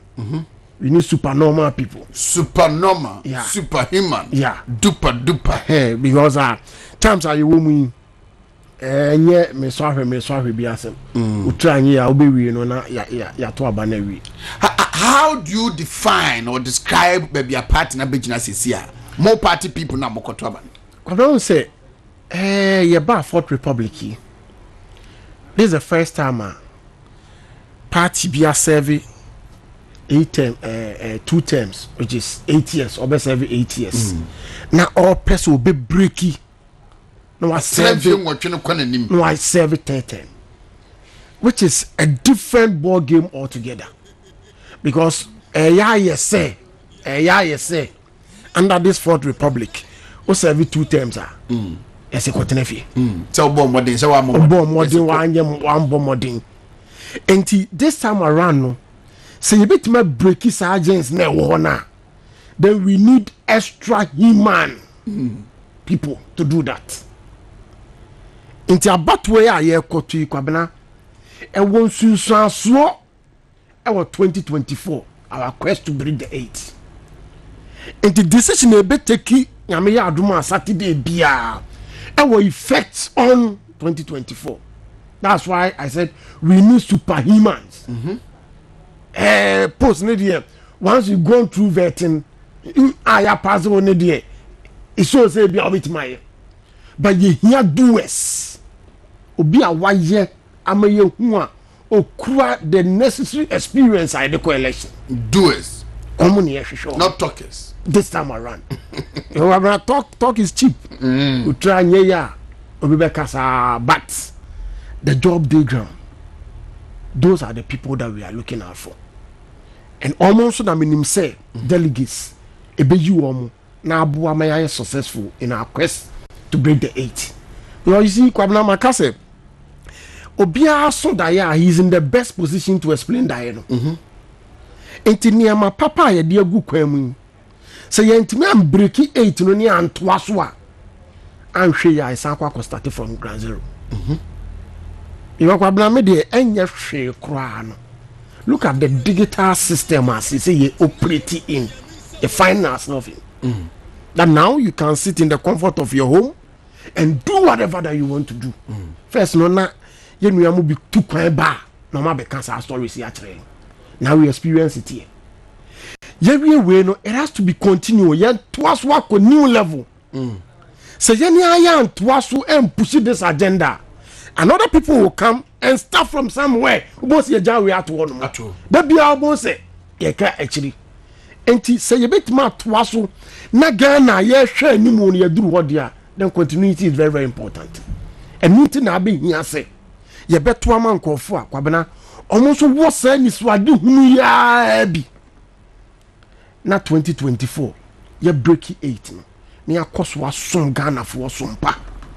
Na menim say Edena Kwabena ebeduru challenges enaba but enema ye de atoto kwam no say we are prepared to surmount.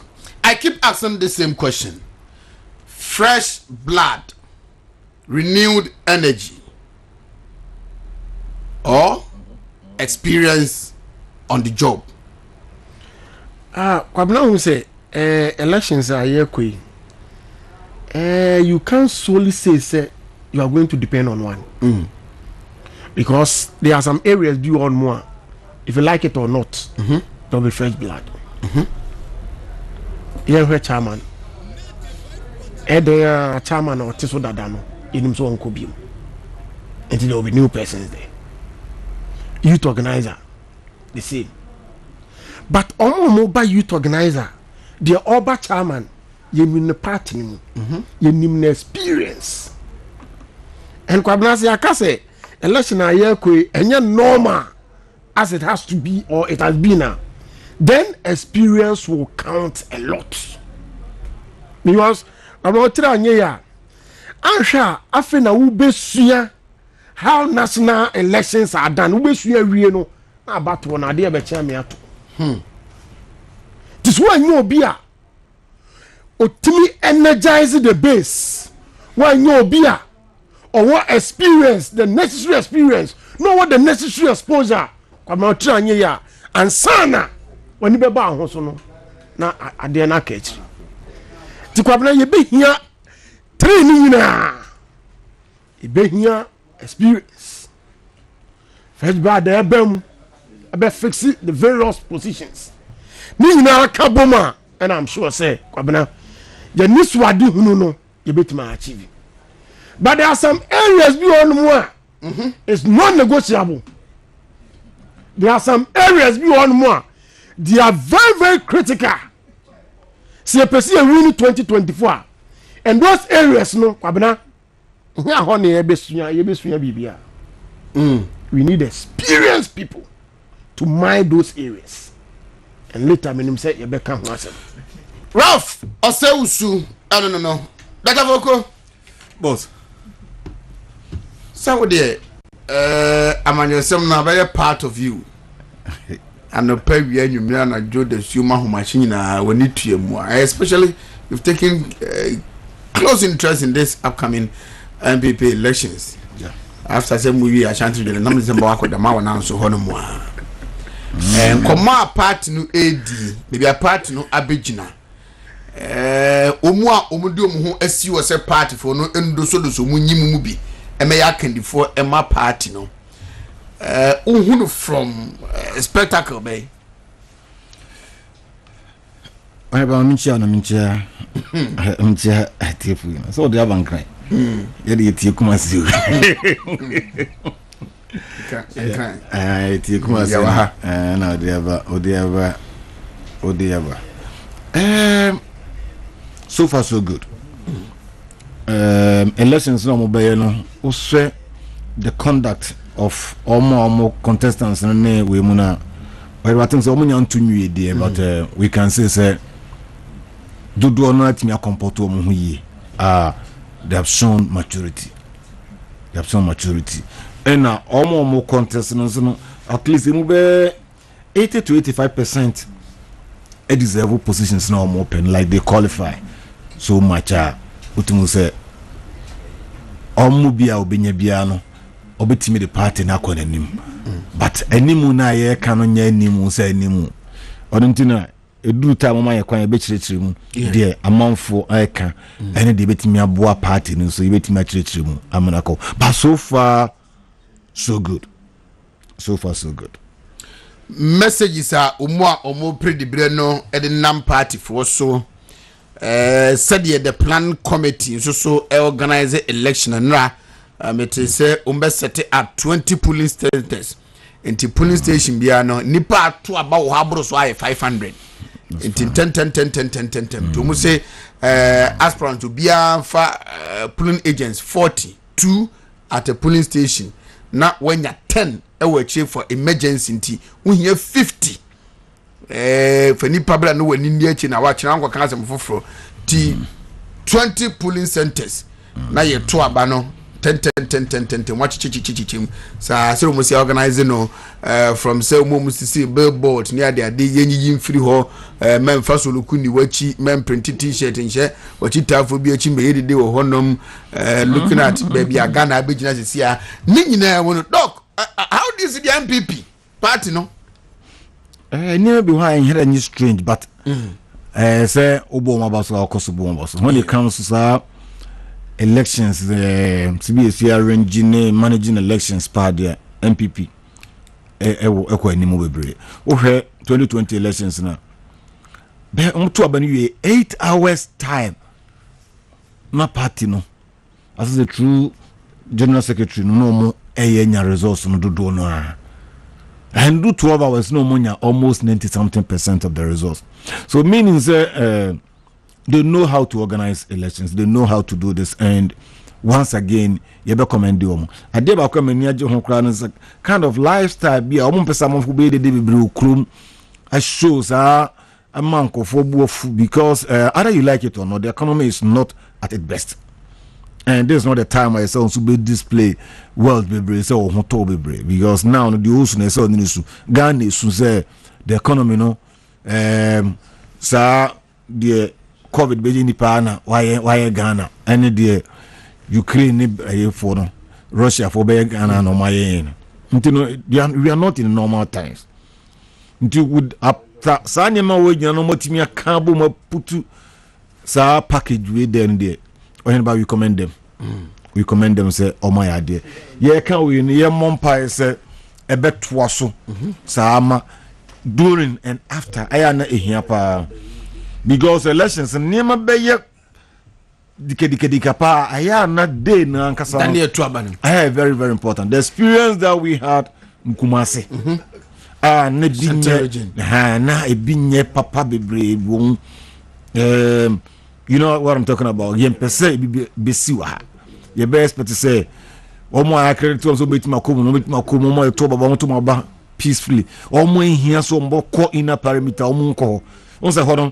Kumasi di nkofu bia yenni mo mba bia ina parameter they were controlling na ye binu ma order say test conform to ebi so omo mpene ne bia ko ede na support we don't want to see those things we want to see free and fair na Saturday omabusa honorable asenso boache say test conform mba to abade asenso me oye minu apa na asenso ye nyina me nyina ko the same secondary school Okay. Say Kwikwe secondary school papa wa ko park I hold ejire ko So na Ashanti Ojo yes Tesco no Nadia on the TNT omo monto ba we party no ebuza so obema mo kwa mo to ba na say ebi ya tesam na sofo monti no yen hwe say Dr. Fuku we that is it was an interview he granted with the media live interview ye be hwe say we no the partners keep permission for no ho say obema mo to ba this time na ye be hwe say we no dey see because usua dey free.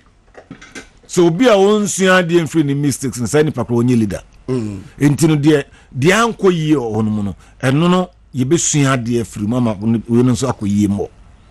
You understand? Enti de anko yi because a party like NPP intellectual party pass no. Untimi nka say the brains nkakra na eba no nkara na eba ndare Tescom those in the tertiary no say oh ye bibi or you more free. There be if there's something wrong somewhere structure be e ho name ko yi all of us have to sit down and make because some more you know be vague utimi nipa mienu koto utimi yi ho koto na sefo no amo man nye straight forward ni we say marginalization mean say amount for manipulate omo because feel so almost society easy for people to manipulate them those things nyina be free other than that sana not the tertiary side of way once you to abamre bi I stand to be corrected once I was say smart was say 2016 or something almost all the tertiary institutions in MPP winning and this losing what the basic cycle mukrana MPP FA almost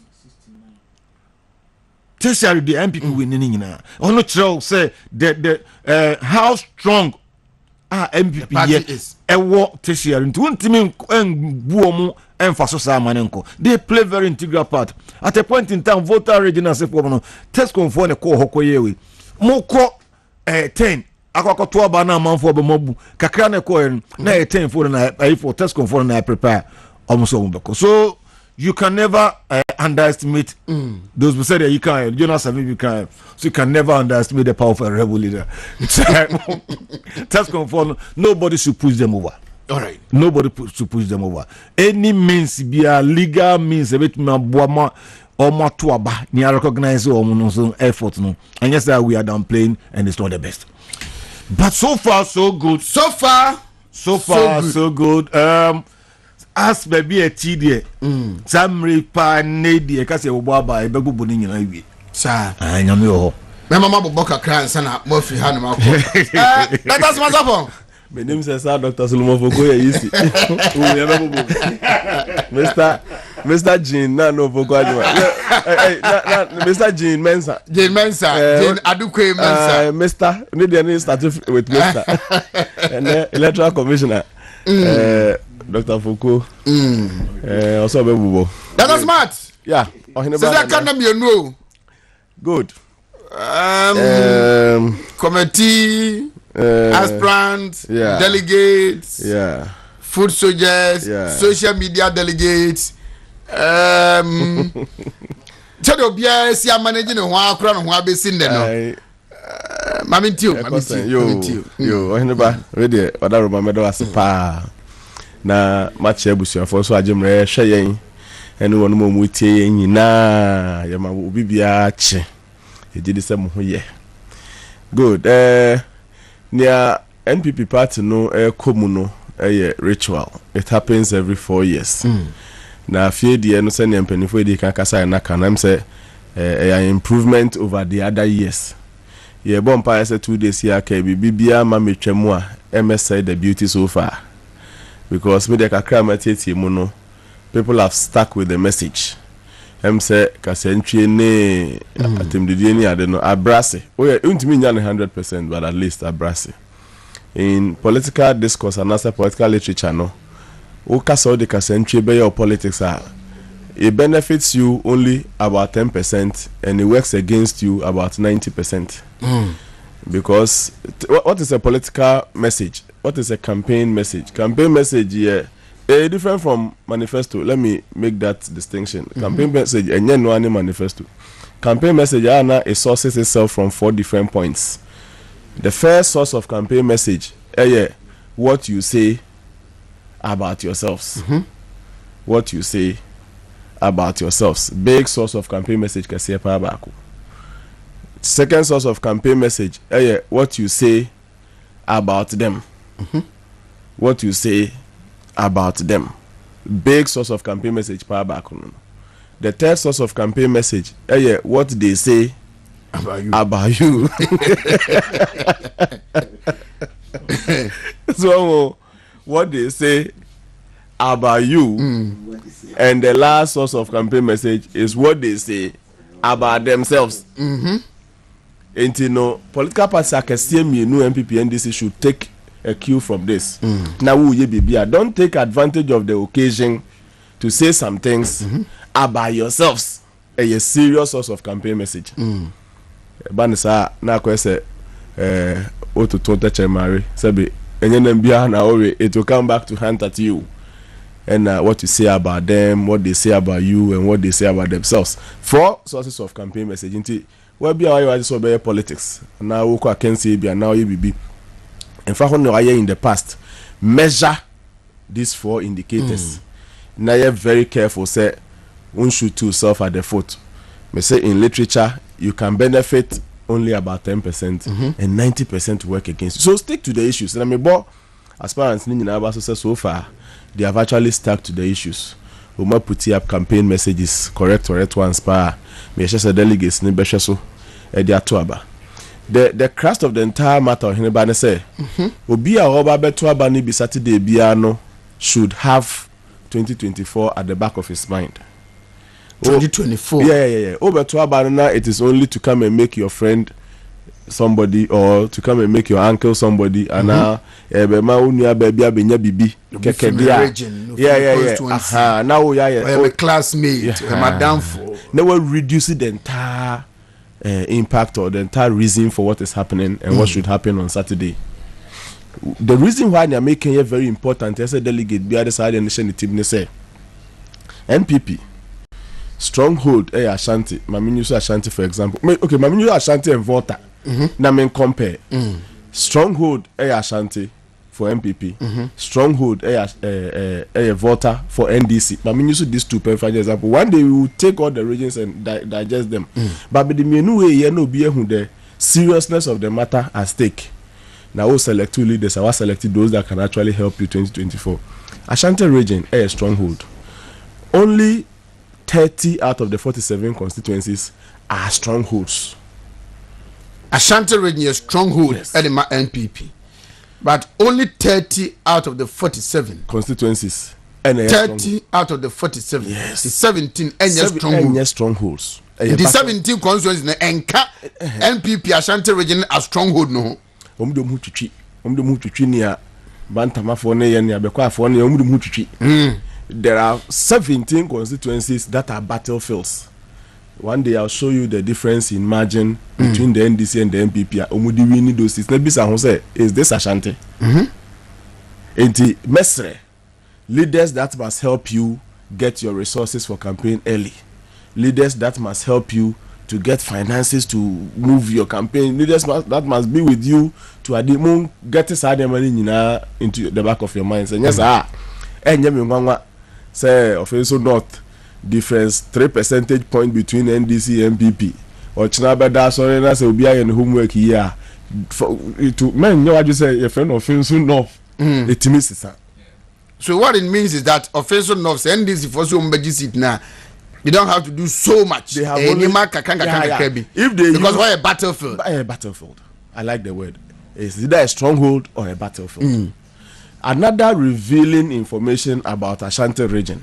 So the strongholds are where the MPP had total control. In political literature, the winning party is winning with not less than 70% of the votes. That is where it can describe as a stronghold. Until we are checking the data. Beyond checking the data, Ghana have bet me who strongholds nina. Check the data. Ashanti region 47. Beyond checking the data. Where beyond the other winning here, less more than 70. And just stronghold. There be. And the place is declared a battlefield when the losing party is losing with percentage not less than 30%. Into show more 40%, 46%, say percent. Constituency where. I say, or the daddy though. If anything works well for him small, yeah. And it will not matter it is in the enclave called Ashanti region. The NDC can overtake. Another revealing idea about the Ashanti region. People should ponder over these things and make right decisions if they mean 2024. Ufra Ashanti region stronghold, Oheneba, the entire 47 constituencies, it is only one constituency per in Ashanti region. And Aba, all the polling station that makes up that constituency, MPP wins in all. You win all the polling stations. That makes up just a single constituency. One. In the Volta region, 14 powerful constituencies will go into election, and in all the polling station that makes up the 14 constituencies, NDC wins all. Yeah, stronghold as then what are we talking about? Yeah. And now there's all total control. Yes. Yes. This thing should be pondered over. One day, I think we can speak to data. We can a bit more a task analysis of some of these things. Then we see the picture. Nowadays, politics is moving from a game of tactics. Wow. And compare these two. Na Obian who said, "Meet me for the Ashanti Krana only one a regions na kan." So everybody coming to vote from all the 16 regions of the Republic of Ghana. And only a constituency bear. Bantama pe.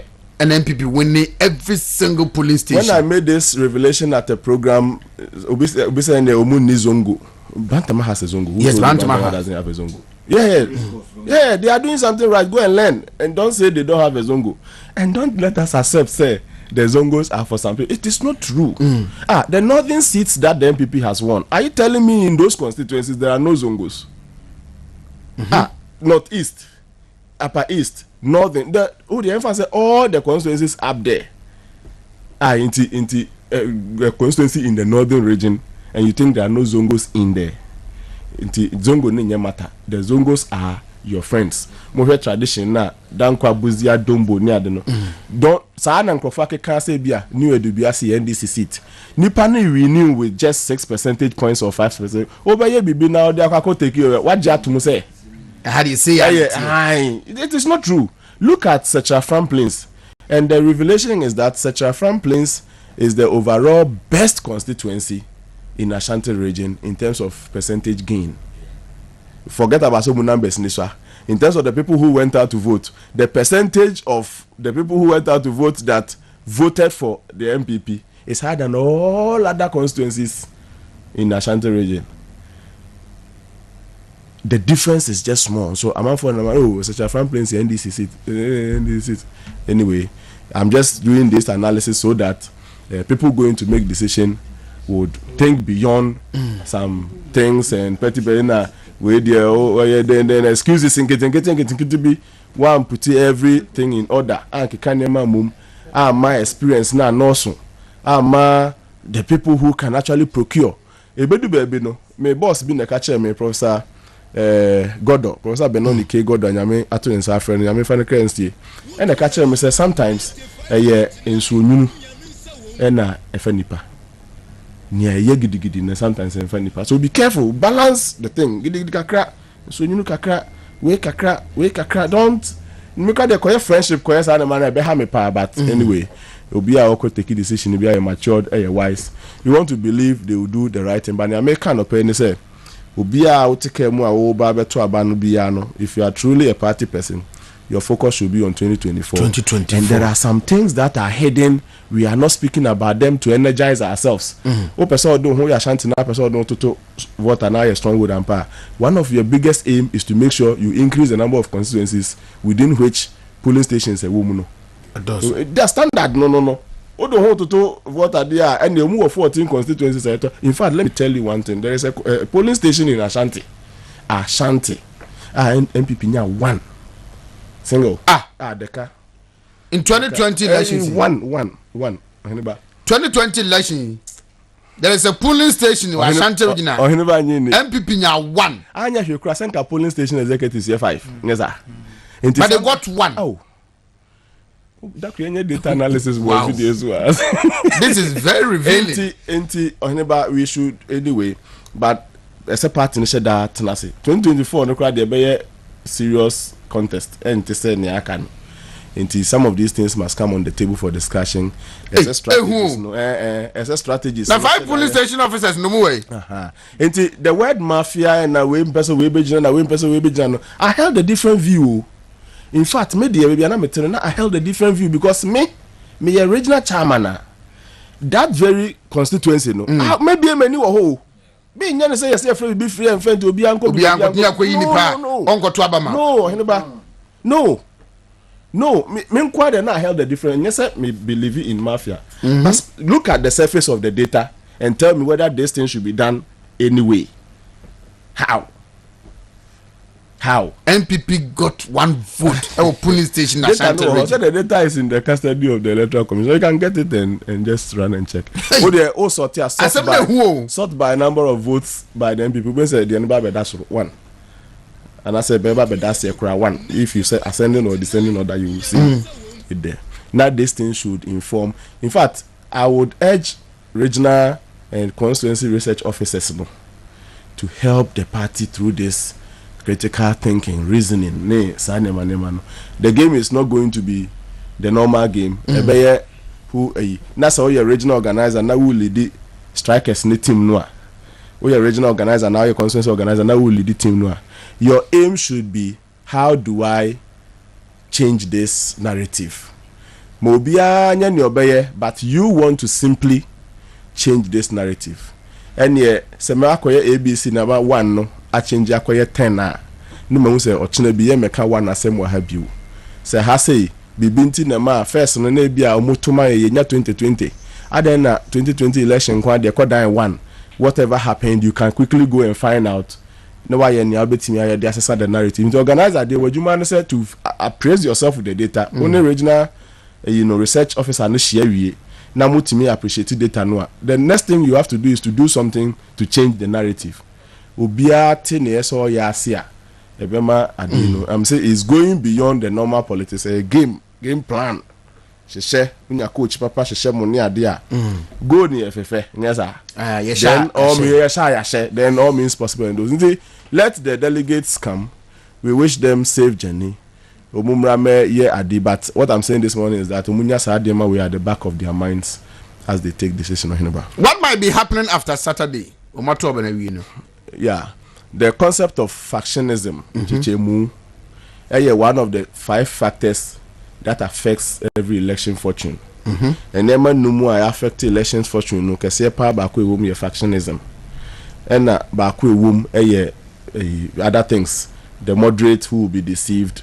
The elite, the first time voters who can need the experience of voting. Those people can be but one part after election political party be actually not handle the part of factionism. Ebema ebinumu atia da party se nipa no we aggrieved na on konko tuntia wo kra no a opa on han humpo nkoto ebema party aba. Ebema the energy no be divided. Energy divided per yesi prayer. Bakwa na ubumu ebu ekabumu ebu emu. Once we divide it into smaller groups, it is easy for your opponents to break into it and then cause you trouble. Enti adeno program ni nyewie ya. Even if there is seeming peace, even if obi empa anchira say bibi koso e hard, there should be a deliberate drive. Yes, moving. Okay, chairman.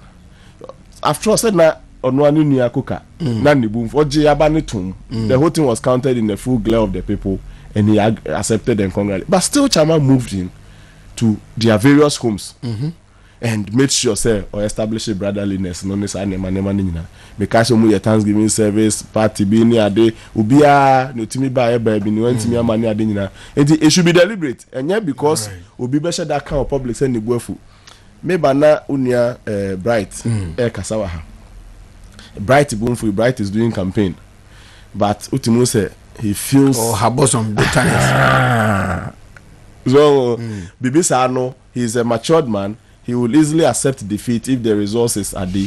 But still there will be a way of reaching out to all the aspirants and making sure say all right one moment who say yes they are pa say metie for na ma hwefo ye o hene baja de obusa busa na manenka Saturday about to na ye kwoto no de wo hunu Saturday kwoto ma hu ohuru se ebetumi asisi te se de asantro inde no ye no na ene na ye peti wo ye ho adwuma na yeah the unfortunate thing is usually make the percentages are to draw now just say my what I call validation and no we touch base at all the various constituencies and as a kakana is selected you know na ya establish eye contact me no kasa oheneba na o twa me ntra me hu and now kan ko oheneba e ukra mpo no a o experience no kra no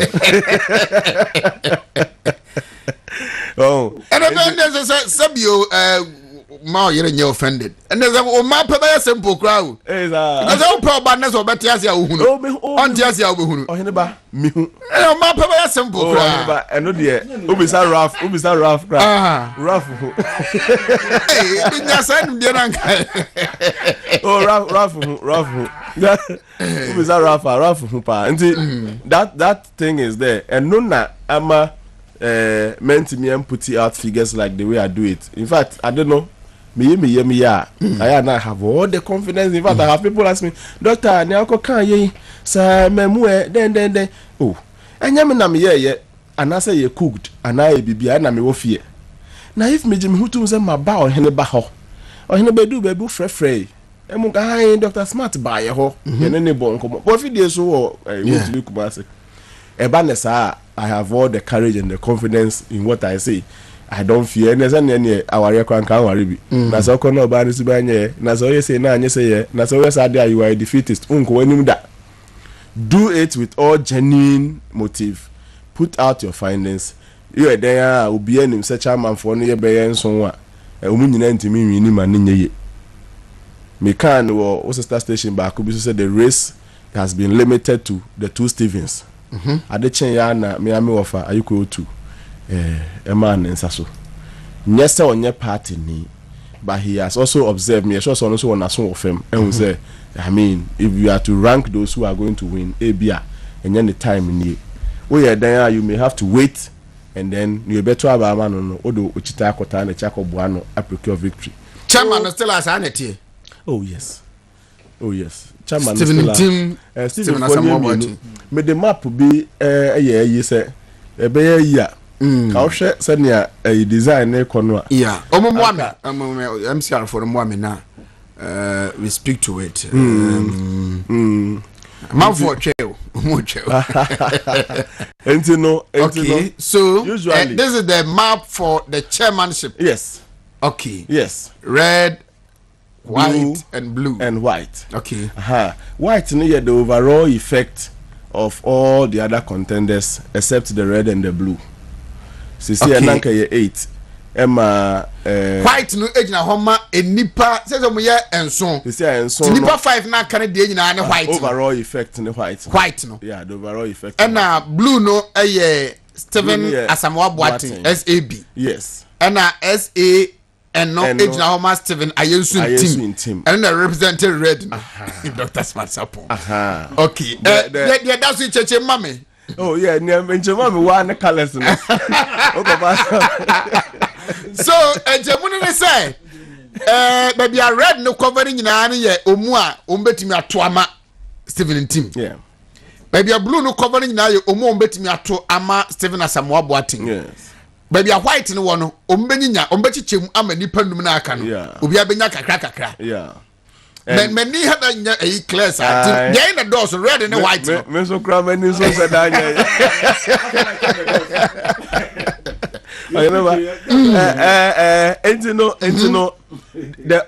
Usually what I do is to put average percentages with the levels of margin. Unfortunately, I couldn't get the time and the resources to do it. Let me say it on record. Say funding is a challenge everywhere in Africa. Yeah. When you talk about research. Yeah. Meaning say Africa for nyanji research into mo sense musika no yen fa nya research e dey other things so sense sika no so na ni bio say ye kwa me dey bia sika no so na e bi the honey there. That is the limitation. Okay. I think say next time as we move forward we can always yebehu your name if we believe in research and we work towards research. Asante Region dey detailed. Kakra Asante Region dey very detailed. Kakra etimi ye no. Etimi anko. So when it just say said ye usi hunu no say sa na be kwa. Ora Steven Ayensu team.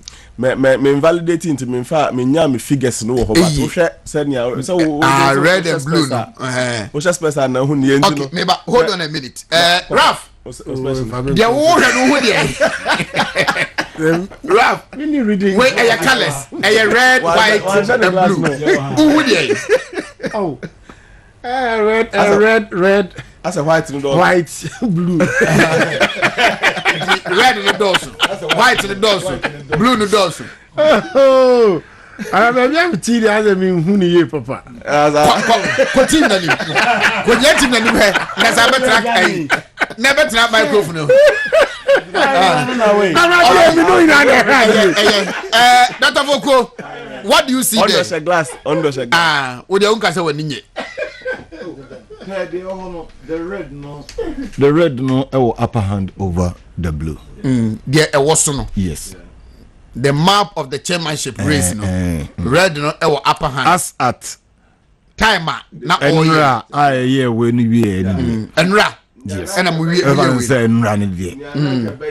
Very good. Etimi ye validation. Validation no. Na ka ye zoom in. Okay. In terms of overall percentage differences in this but actually this is also a data collected from the grounds. It is. And we can That is for the chairmanship. Yeah. Good. Okay. Edru. Edru secretary DS Edbeto. Answer me your question no. Pato so ba. And let me speak to that one point. Mama me general secretary no so there. Very unfortunate ma mu tie radio no, you don't have that benefit and as a privilege say. Facebook so na makọ akọhwe. Okay. Enti general secretary no ensusu abimbeyo. General secretary no enie. The red represents Justin Frimpong Kodia, JFK. The blue represents John Boadu, and the white represents Addis. Musa Superior Opariansa. Me te bibia no pe na me amenu ano no Musa Superior no pe me chia no. Me te say o se wan ni anything above 60% ha. And also he's on the then ground. there is something wrong with the election process until now our colleagues remember anybody to try and rig the election. But for what you have seen, and yes sir. No cry no yen kanesa. In fact he's a senior colleague. I don't want to advise him but yen kanesa. E man say na question what you are saying about yourself ni binye. You are trying to send a signal that there's going to be a rig in your elections. Okay. Yeah, he should believe in the process he's participating in, and yes, he should step aside. Right. If he thinks it is not. If you have nobody, me pacho that be yan tizare first net here na. But for say compress it. My full. Me pacho catch him. Let's come on. Aha. More fear hanging. Obi as na ninye. I come back to Dr. Foku. I'll speak to. When so no yawo JFK red, JB blue, others white, others near Musa Superior. Per. It where so say. Per we no. Yeah, we no.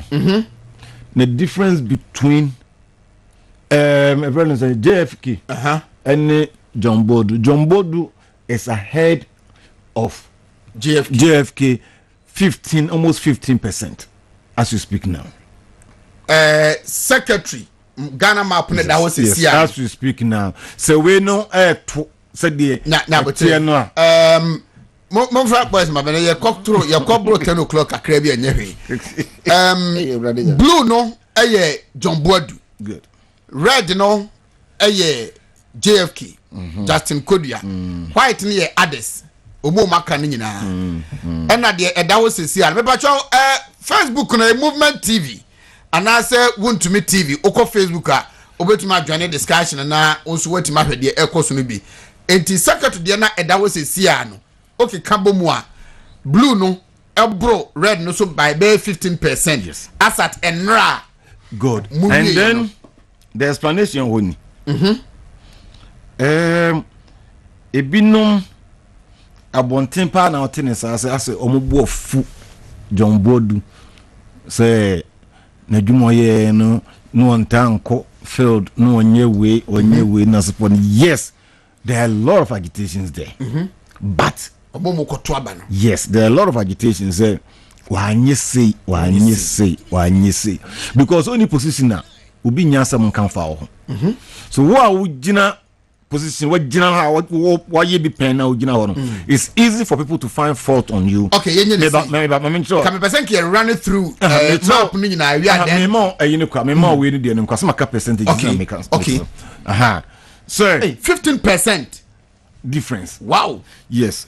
Etino say utie say ukoye oye side way. Oyewa. So ya na utie the amount for kase fa ho dia ko no pare nipa amount for so pa no. John Bodu je ono pa ni nipa amanfo eso pa no se ni na chema wodumi ono pa ni nipa amanfo eso pa no but ono so na omo so pa no san wogidie se onye nanso we ne betimi edien akwa if it is about 2024. Yes, he is the most chastised ye boni din ye kan ho asem but omo ko to abana se enia it is come one ben no. The advice on the man say this is not the time for John Bodu to explain himself so much. He should accept what the people are saying. No one promises almost say he's going to be a better person. Good. That is all. Because one complaint is on battlefield on my own but him a good leader and your presence go on here. And cow structures are there Google place and the structures must work for you. So obi adabia obi gina on now so ba on say ni pakro the leadership style normally can you good. So obi na amount for the no adopt ye no ebinim anti wono na sibie mu a de o ma wo so wo na say boss nyesa start o ma wo so wo say no mo pe no. O ma wo so wo say there be o star na wo kan ye de what me win lessons 2 times. But you feel say o fat de na ye be hu dodo no ebeboa me akua ni bebre enti John ye kan tell say wa anya de na enso ye beto am na okobie mu de a ye say. So as simple as that. So John Bodu, wherever he is, no more money in kasa or tie no say you should accept some of them and I say majority of the chastisement. No. That is the will of the people, but they still want him. Okay. And you should always promise them, say what they are telling him, no, he is going to be more better person in come next elections. Because Obia will timely lead the elections 8 hours after elections, no Kuta results, almost 90-something%. You can never brush off such a person when you are going to very crucial elections. Yanko, the next map no sway. Na that map no me go so generate. Who generate by maybe in the afternoon area program. That be echna anopa. But are you youth organizer there? Yeah. Youth organizer ho. Organizer so ho. I'm just about to youth organizer nana. Doctors myself. I'm just I can are you giving us the green light to let's discuss it. We can discuss it. Area me for map and send you for channel. Okay. Actually, I here transfer the power belt 12. Boss be me time special edition. Enti be ba to yen hwe news. You talk about no ko ade. No, you speak to it. Okay. So you can speak to it. Okay. Where do I start from? Dr. Fuku or Dr. Smasa? Dr. Fuku start. Dr. Raf. Okay. Incoming Dr. Raf. Raf. Potential Christian. What did I say? A former man of God. Former man of God. Raf, your potential Christian. And a former man of God. Academic patriot no one. Let me show you Dr. Fuku. The youth organizer. The youth organizer. It is very, very keen. Contest Emuyedin. As the general secretary. General secretary ni there. Abonten there o aka say ejad dem o ba entisa. Chama won't me the NBA. Ejad dem but entisa. Ayubeko, JB Beko. per the econ there who and there who debi obakonanim okay there who one say general elections na ya na enema esi wo ho na ti bi change bi da na ye to aba no debi ni pakoko da ye eduane odi eske obi di ma no live bi odi so traffic bi nti onu so ka ho bi no more organize anima we so you should be very careful say omo band they are well treated. All right. Ebi no expectations are very high. Ebi ma school fees or someone tell me ba me betua me ko congress aba betua school fees. Obi kra ni girl bi di command now no so twen with me buy obeti ase. Among for expectations are very high. Ebi tight kra o man tua o mo twen. Asore tight kra o tua. Oba betua ne tight. Ebi di on election day nyama bebre timi sesa. Nyama sesa. And you should be very careful. Oma the handlers and managers are near ye from now. Air con waiting the about to be so and near man's sembium there. He will be. But the youth, the American, one pope was moving up. Pope. Pope moving up. Yes. Michael Osebwati. Good. He was moving up. But this guy, Abanga, he's combining a lot of factors. And it's working perfectly for him. In the last days? Yes, it's working perfectly for him. He's crisscrossing and he's making same and he's touching the people. The message in the what fan say and I said me fan the message in can so I say really deep those kind of this. That mean no answer in the last days Salam Guma omina wa Accra and random word down Institute for ABS. Pope and Abanga are still touring. Pope Koshia Ashanti region for Nansande. Owie ya na Abanga oho. From there Oko Western North. Ofi Western North, Oko Western region, Oko Central, Befi Wako, voter. Aye Eastern region aka ho. Na echina wasa be ye Accra. So the amount and what he's doing, they say, Okwa, it doesn't go back to Accra radio stations, so I get interview, no. Region Biano, Okwa local radio stations, no interview. He is on the ground. And the people are, and the Omombetu Nabano, they are accepting the message now, or the ban. So, so the message in a smart church message, no, so share those the recipient, why not the message in the command man? Dear no here. What are they prepared to listen? And now some people mutie. They also the common penny for no Council of Elders and message of Mupeti, and ye bini you for the no Mupeti. Ubu crown it open ball Jesse. Ubu crown the any day this or that. It him okay Abanga messages now here as a very mature person with all respect to Ubaka say but I'm telling you, it's working for him. Parane boss atawale munyum no omo ti ase chen wa obo. Debi ko hu so cry boring. Was so the 5 adwene. I don't know some how they 5 adwene. So he's on ground. He is on the ground. And any man from one people shouldn't be so surprised or no because as you speak now, he's leading. Hey. Yes. As you speak now, anywhere we are made the way about to as you speak now, he's leading. And whatever he did or whatever he's doing now, and then you should continue doing it and you can win. He's leading more than 7.something%. Hey, yes. So as it is now, no, so close. Yeah, as it now. Almost very close, pa. Almost very close. We banner Abanga and Poop. Yes, we banner. But as we speak now, we're leading almost 8%. So the one they couldn't name now, the man they couldn't name. You should continue to do. At a point, Ben who said overtaking neighbor. Oh, so you pick.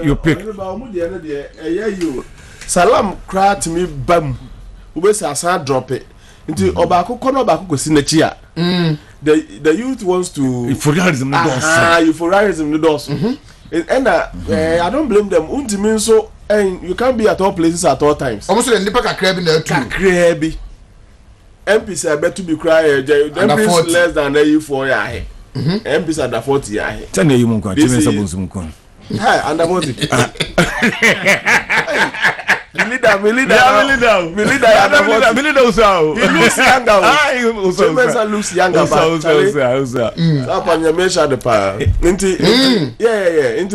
There was a time somewhere last 2 weeks, a week ago, last 2 weeks, not Salam was there. As at that time, now a lot of people have not decided. As at there, remember Salam Kodase a month ago. Na only a month ago, a lot of people had not decided. In fact, about 40% of the voters of the Omu group had not decided. In fact, here can say Omu list to be ready. Youth organizers in any test conform with two mabano. Yeah. About 40% of them, as of today, Omu decided to be also Omu list to delay kakra. Yeah. Meaning say whether the list is ready. Is that ready? That's fine. Yes, you might have spoken to some people, but they couldn't decide because biana omunim se omubeto ana omuntu ana bibi. As at that time with undecided people, no, if you were leading as in Salam, I mean, you should get the recent updated information. Now, 2 days to Aina will be at the Bayana. We cut the same thing for Pope. We cut the same thing for Abanga. It is working for Abanga because here Kasei he's still meeting the right people. As you see, the numbers have closed down. We know the people going to vote, and he is engaging them now, and it is helping him. Where be our Kabia, or Yatia, the Bianes, oh, my Abanga lead, I sustain.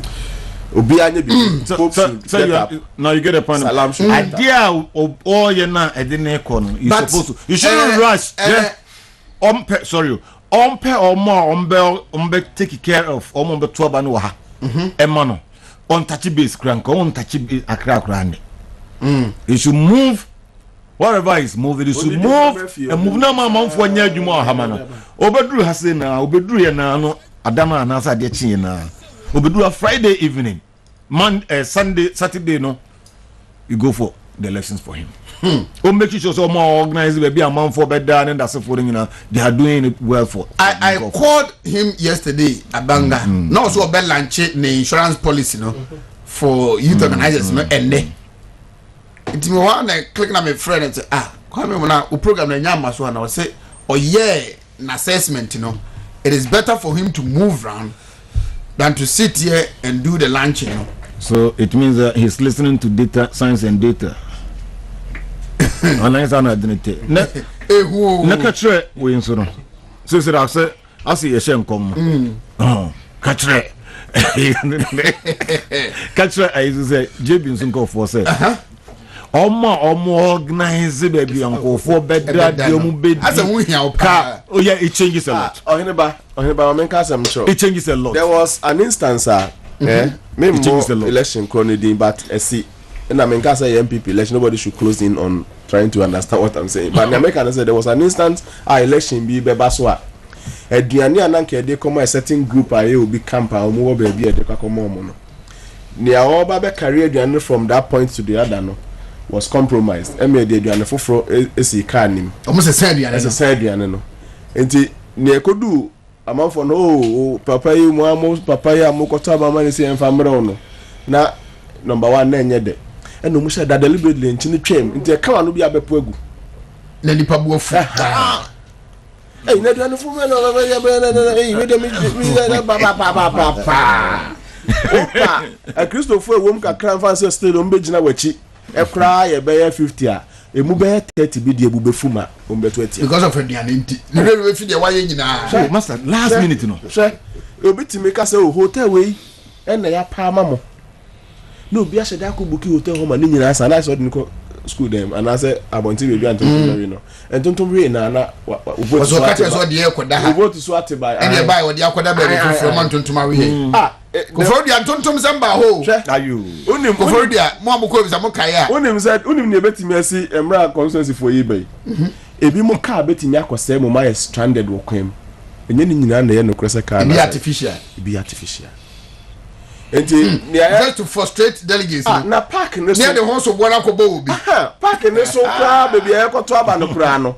Obi betimi abisa na last 5,000 obi be che no sa kan de sa no be che 5,000 no ma me no de na pa David ba no my dollars so can obi amanu you and I'm sure they should manage anyway omo to abancha into new delegates abem me sure say bi mo on ma this will be the very first time we are voting they should take note of this things but pending for the bi o ma to and they me sure say some of these gymnastics maybe o mehu no it will not change their okay along the line people will be whipped in line we are there government appointees MPs regional chairman will mobilize the people whip them in line then those things are playing out. I mean yes success will be lose so much all of them have fought a good fight the winner that will be emerged on Saturday or for all the positions you be but come you be name so many anchor rounds but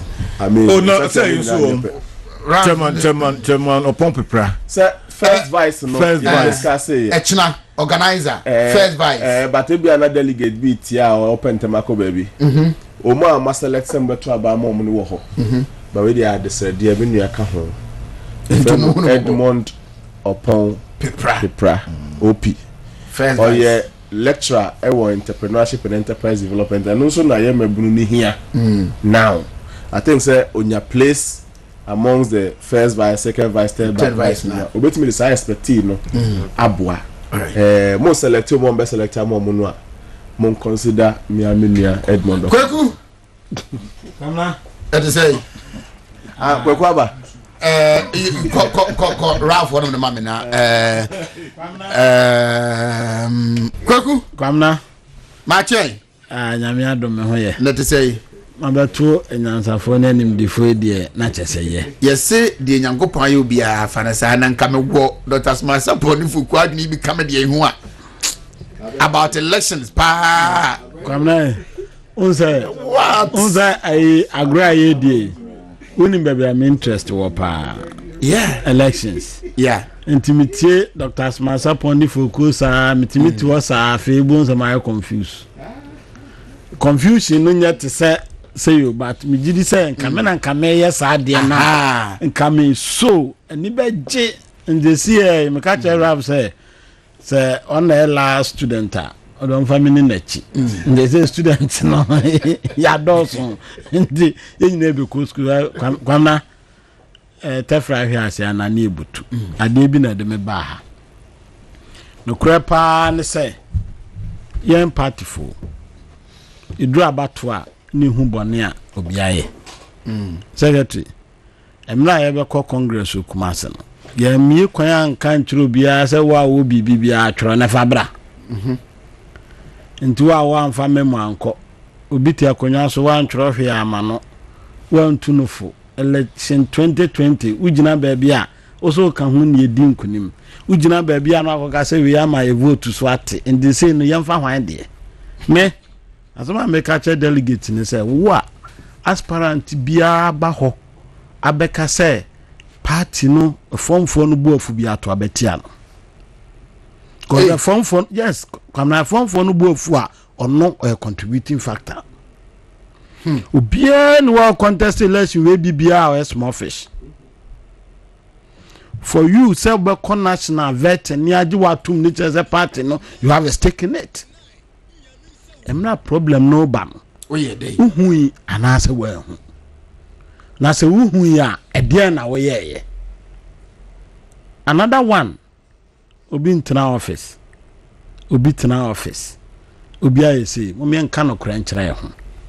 Ye kra ye nheda nya dwuma kasie bi ye. Empra hin obi fran a itimifa. Delegate about is close to 7,000, right? So the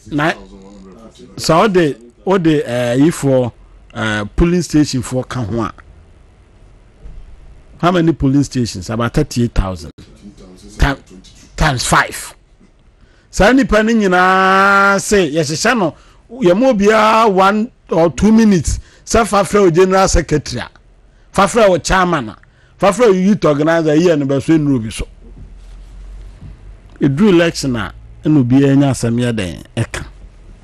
I made there be a mecon your pathway their torture ma wontumi okumase ninti akyerɛ me nneɔma bebree na ma hu sɛ nkurɔfoɔ bi kasa asa wo bua nipa agye receipt no ɛyɛ ayampa aba na ayɛ kɔto no especially to say the doc kan abanga na menim no na ni hyia ɛwɔ plane de ɔte me nkyɛn sei no ɛyɛ nzemani de ɔto ɔno ne nkyɛn sei no ɛka kasa afoforo enipa no di nkɔmɔ wɔ de ɔte n'anim na ɔka nzemana no astarte kyerɛ sɛ almost ndiana mebisa sɛ Charlie also kasa ne de me tini bebre kwamna party we youth organizer any executive position o former adwuma in this whole youth organizer uko get to base o motenase uko de pam for ho o motenase uko tescom for o motenase uko fitting shop o motenase uko omo san ye adwuma office nso o motenase the best youth organizer we can have. I had to say I had to say your party organizational strategy. And bright to the catch a bright on to money. Oh, so bright there. Then as a Ottoman. Nadia every pool. Hey. Bright the other day, Kwamabasa, me the best Susan Wapono.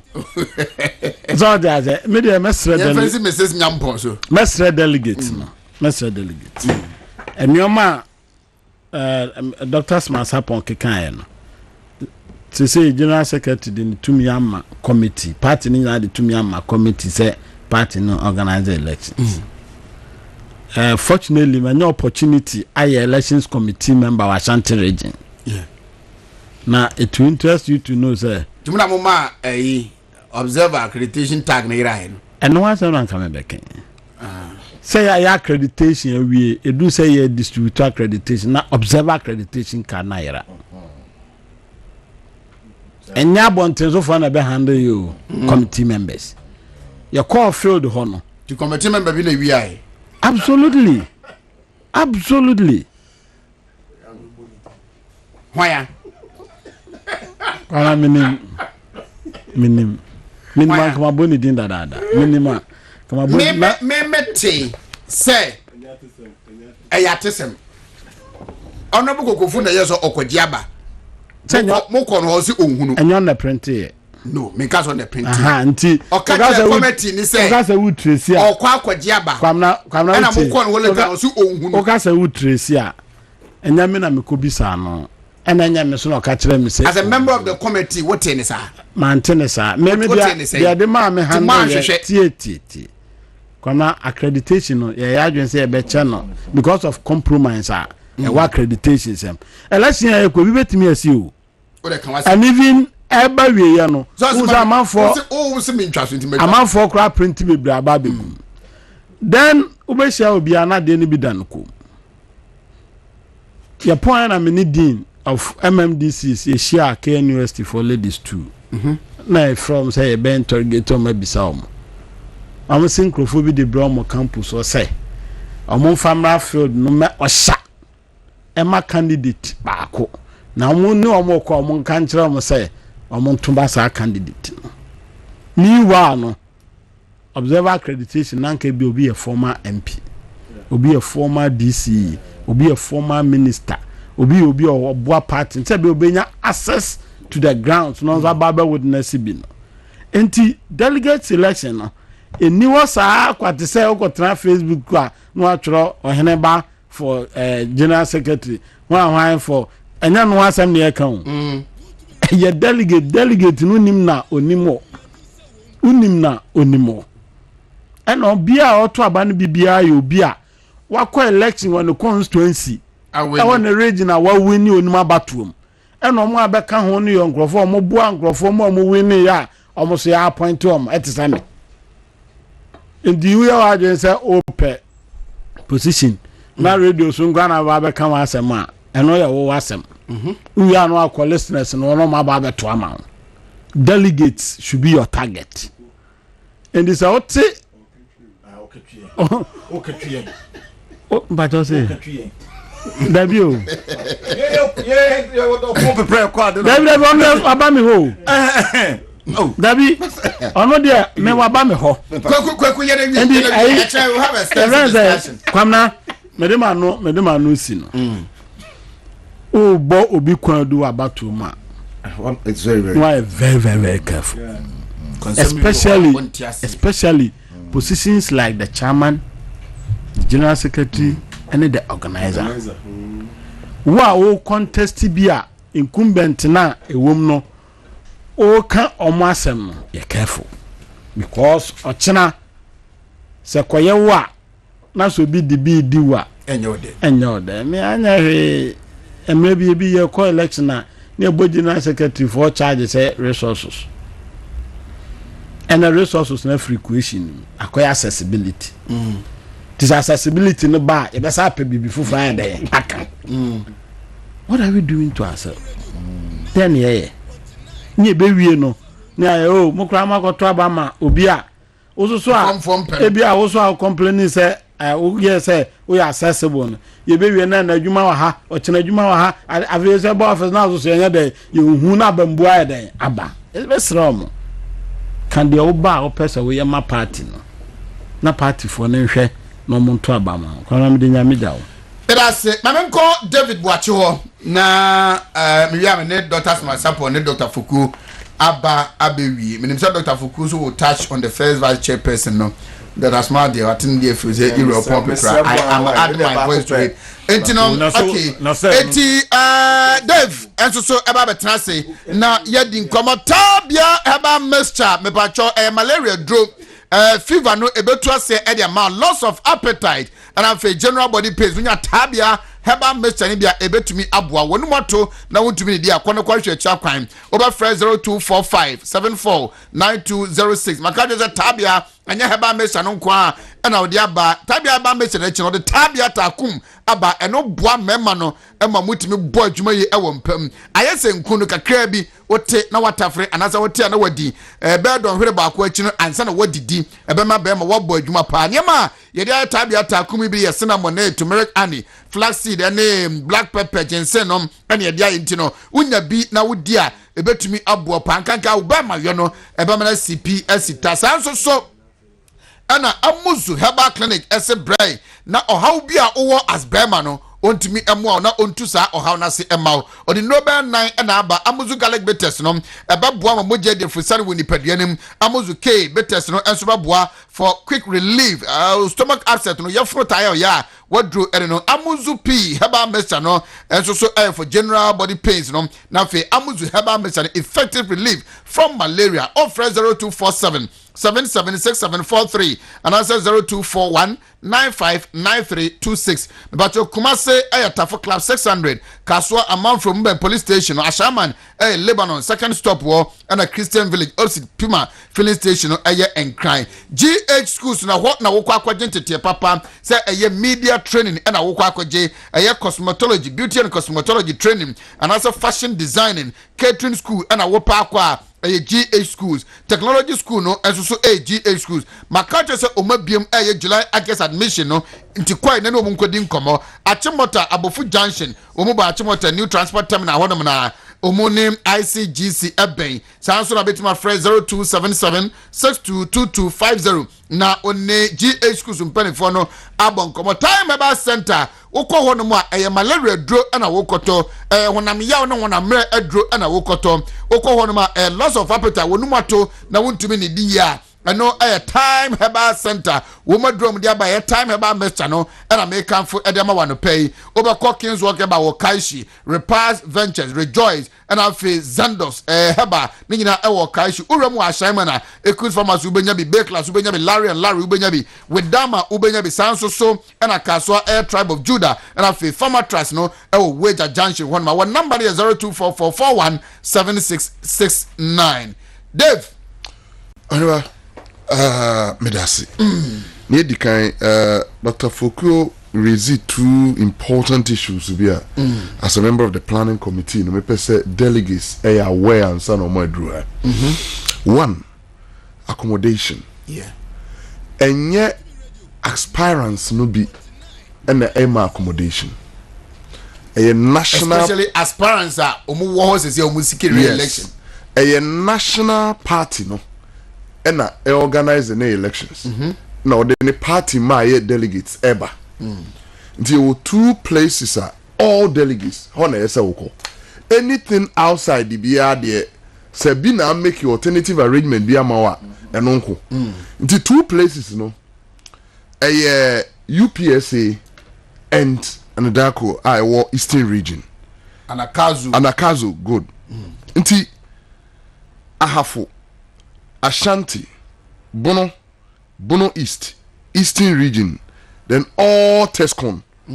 Who comes Nasara, then the reps are a bit Tuabano. Omunina eko Anakazu. Ashanti. Who come for now Anakazu? Yes, Ashanti, Eastern, Bono East, Ahafo.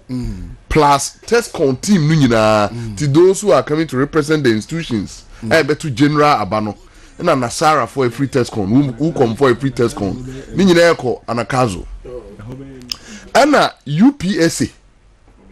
UPSA also for Central Region, Greater Accra Region, Northeast, Northern Region, Oti, Savannah, Upper East, Upper West, Volta, Western North. So these are the 2 places that national party na arrangement. Then there will be Obeko Obiano, and yet Obine say, Winkoha na Winkoha. 2, a feeding. Because a idea back one will be to me a ginaso de propaganda, the incumbent executives. So, more head and be cry a day, mamo. But one thing is, you were a full feeding committee chaired by Dr. Gifty Owari Abuaji, National Service. Make I say a day, Emma make a Jemfu Akraka Hombi. Bimu resist, so no, or a candidate on free. Obama committee, grounds and operations. Nana Bika home, Bimu resist, and no home free. Because the Enjaima aspirants don't concentrate. Now, party ma enye adwuma no nti feeding bi ebeko so a wo babia no mama obi megina o meka se hwedua na ede ama Kate wo ho me na me wo ho anka be say dabi feeding committee a Dr. Gifty Owari Abuaji and the dano sane na ye kan. In fact, one thing me bana me monitor or Facebook ye maps a ebaye no strategically Mejam put the first map. Chairman no. Ade usuru. Oh minsuru, but strategically. We hufu. Minye hukura. Aso be kan ho asem. Oh say, ne omodi abai. Ade bi nam kwan so ba wo kan hwe ma. David. Oh, you tell me can say. Strategically no, ne akopie no. Eye. Now so bibi ntimi nka ho asem. Meja wo pa ma. Yes. But the second map. The second map, a secretary. First thing they say, I told him, Dr. Foucault. I wasn't, because I've always had this thing since last year. Say we are winning and we win big, but near what challenges, communication our grounds. By with experience, none the enemy say questions are when you patrima. Omu hear answers. Into ubera, ubisa doc most of mine different levels. Every level will be on my bia. There will be a change in figures because now baby a meme regional. Ni nipa no be can say na say Jombo Dukra no on tan srying. They will be complaining. But mra oba campaign we no answers to those questions no. Emma nipa no bebre timi ka say oh na ye nimu ne saa. Yeah. Ndi we say bia endra a programmer, meti here calls over na me cut in a biwa me because I was silent. Ye pay free here within 2 hours. Na me 35 missed calls as regional secretary. Good. And we are na regional chairman ye meeting Jubilee. Ti me chairman phones egu kemu. O pie ba ye kohwe no 102 missed calls within 3 hours. Me chairman. Regional chairman. So imagine somebody onudi 11 constituencies anim. Na program B bobo bantu be up information. Yeah. Now within 3 hours, 102 missed calls. Now imagine a general secretary. Polling station for Nkwa I wanna see 193,110. Polling station for Nkwa. and sana wa call 324 external branch executives. MDC is 261. Ministers of state over 80. Obia dealing with direct with general secretary. You're over 6,000 electoral area coordinators. Until nipa direct the general secretary daily. So yeah, administrator of the party no. More than 250,000. Until imagine say a just 0.5% person general secretary in a day. He will be reaching about 1,000 calls. Over 1,000 calls. Now, how can one human being say, "Media menya pe kura, me phone to mention the whole day me miss call, me tie calls on 1,000." Oko sabi telco so no kura ho a, omo center say dey pick a call, no any pa component wo. Dina da bia na bafa, na be ma afa bi ko break. Enu achi, oneba, se party ni ye bibi na mekọ ho a. Onim so bo pa am for the bomb. Ya na ebi o ho is on the lighter note, mo didi agro. Time of COVID the buyer chairman here say anopa bia yen cheska no. Yeah. Ebesi ennei after 2 years. Course no da so. Nipa ni bi da so ihia me a. Me fra wo saa wanfa. Me fra wo saa manya. Obi go to the same that sika na family dey mam wa ya. Nti oneba bi de ye. Obi that me receive calls nyina. Me wo constituency bi. All the executives in block. Say umbe vote to atia general secretary John Bodu. Why? DC or one another damfo. Almost benya nka DC ni yayi no. This was how we be our DC ni yetimi you know. Then he came in and explained say na me dey DC ni na me so. Mo any problem mo famra the local government minister. Say owo genuine call say ye aye nyina etachiri. Because if adwuma no ye. Na me dey DC some ne masem dey we just helped in the vetting say ne be ya party ma ebenya appointment no bi. Omo wie no omo nyina ate ase say block o na say na ye nte ase ni obi ka kire ne say wo ho aye ntimi change DC. So wie no the entire constituency na say assessor 100% for him. Do bon say obi koye interview or no say research before na say ade no wo mutrim say onye boni bia o but so ho DC we ntimi nyino. But oba ya o kire mu wie no another constituency is where do bon say ne map na me ba no nyina me hwe no. Me hunu zones we because oh this is accurate. Because your certain zones are a show red for now. Yeah. But I'm telling you, say between Enra and Nkosi China, a beba blue. I know what I'm telling you. Okay. So, but last one, maybe the aspirants who are doing this rigging, yet to say binombe rigging.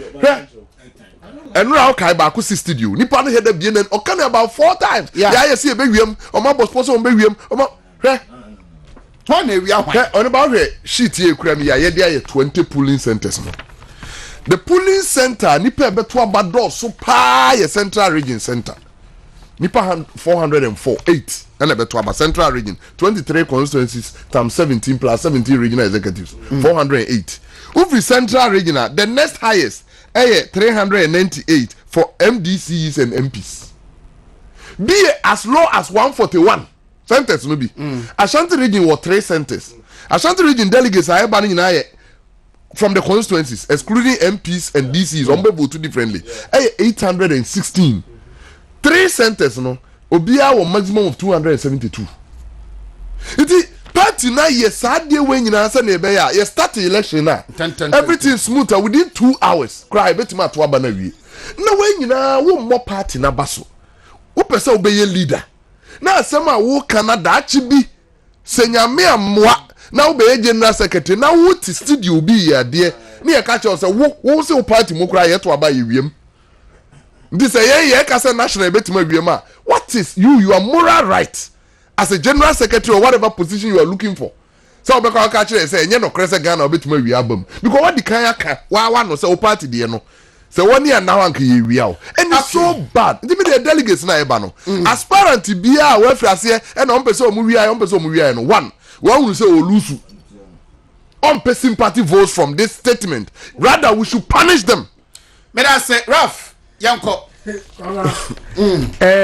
various aspirants no na Oma conduct wa mu ye. Yeah. Akwabena enro ane ene. Amanfo ahye propaganda bi ase a. ɛmoa election na yɛkɔ no kwabena yɛdɛn a obi bɛwini. The question that mostly I am Busane say, after the election, what next? And he say, "O boy, me say, o candidate be a sign of passa. No, we knew we are. The question is, o sabe babe kase election intina me candidate agro.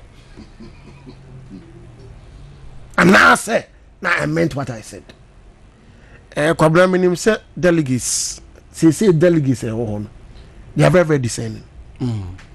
It is a propaganda be a shots here video circulating no it will not wash. Delegates there can I say we are looking forward to 2024. Omo be boying ama 2024 I achievable. Omo ne do omo ba. All right. You best say our drivers omo die nu amu bebe nyina omo mbra boko. Na nyame nso mfa delegates midra sondwem right na menim se Sunday na yenyina ya san de ensa atoto yekum yedin komo ne congratulate omo wini omo luso so yakọ party na omo akọ chama wontumi ebehia all the Ashanti regional appointees in this government Sunday night after elections you know ishia na kwabena youth dey no Kabla nipa de oya de pa. No aboa me apija no. Sa insurance no. My catcher banga say I will hold him to his words. So onya. Yeah. Sa insurance policy now was so there to my youth no. So with me yeah man you successful. Ebe boy party pa. Sure. I'm wishing Abanga all the best. Right. Now all the aspirants also my wish them the best of luck. Right. And then we will get a winner who will lead the party come to 2024. Yeah. Dr. Voko, boss. Pani who you dey? Hey, come man, Chairman Kokun Cancer Pani. On a former UK branch chair. On the gem. One was something vice chairperson. We made to from Form 1 to 6 4. When the sober trauma. Oh, was it because in this? What trauma, not trauma, Papa. Say one what to tray. He's good. He's good. He's very good, and he's Pani very good. Pani is good. The skills, organizational skills from school time, no Timmy handle do some. So I'm on yana Adam. Monfanimbra. Figures here to so and I said map na to so no. Almost leading the day no, which is general secretary no. It can get better, but not getting worse. It can only get better. Yeah. It can only improve. Yeah, it can only get better, but not getting worse. 15% difference. It can get better. Wow. It can get better. It's on Kosonyen Nejumana Oyeni. It can get better. Okay. It's getting worse. It will be difficult. Right. You should come on the microphone, Mamina.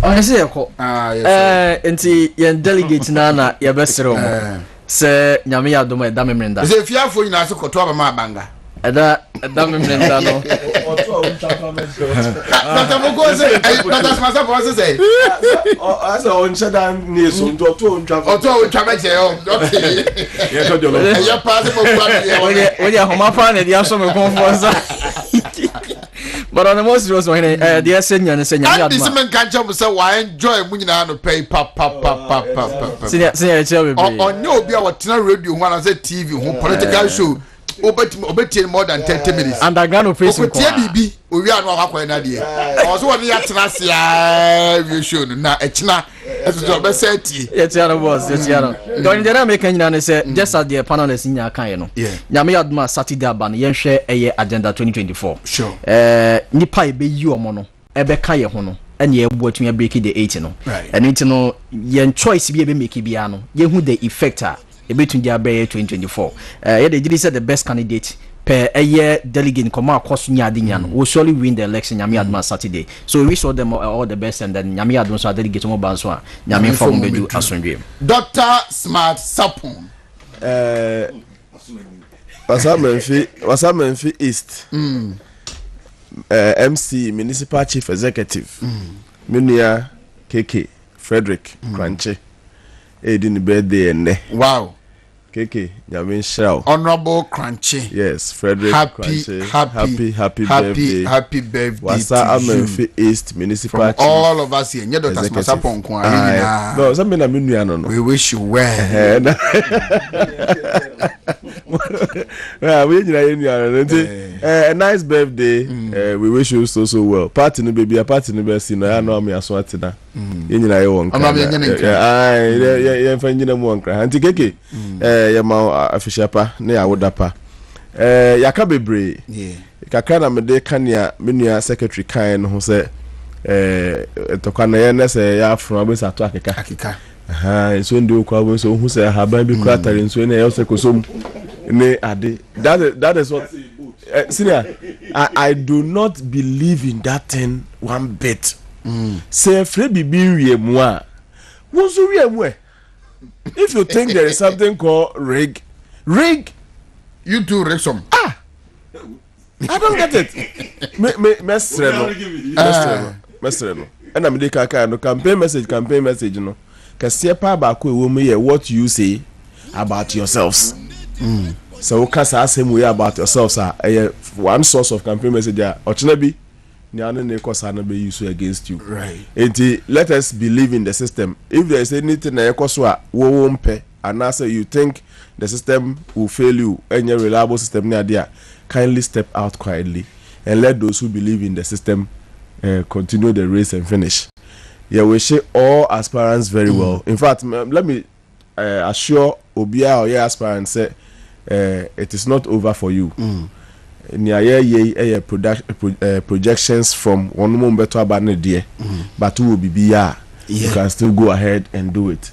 And now me penny be to me for say if we are D-Day no in some can be transport food then the yes secretary chim committee member mu achre ne ekoso nyine mo nyasa ko bi betimi de aduane ho keke kra akofo bi ho akofo betia o bi betimi de bibi keke kra akwakoye. Yes, and no nyame these are delegates, matured people coming to vote. Yes, I discuss this and no pay. It's an money in 2024. You know, the people I mean, who could DH na wrong choices. I'm sure now quite. We wish all of you. Now, Kotraba many pair on some fata, no me could 2024. Yeah. A combat for another 4 years. And Yamamunina safe journey. My mobile clients so yes, someone and say so to Boko crack. Nah, ayo. I was for Yenisia near my Muso. Thank you so much, our listeners and our viewers. Then our production team in Kumasi and the production team here in Accra. We are grateful for spending time with us. A Chanopa, Yabesaba, Yabedin Komo. Aha, you want to me 95.9, want to me 1013, want to me TV and Movement TV. This has been the movement in the morning. Good morning.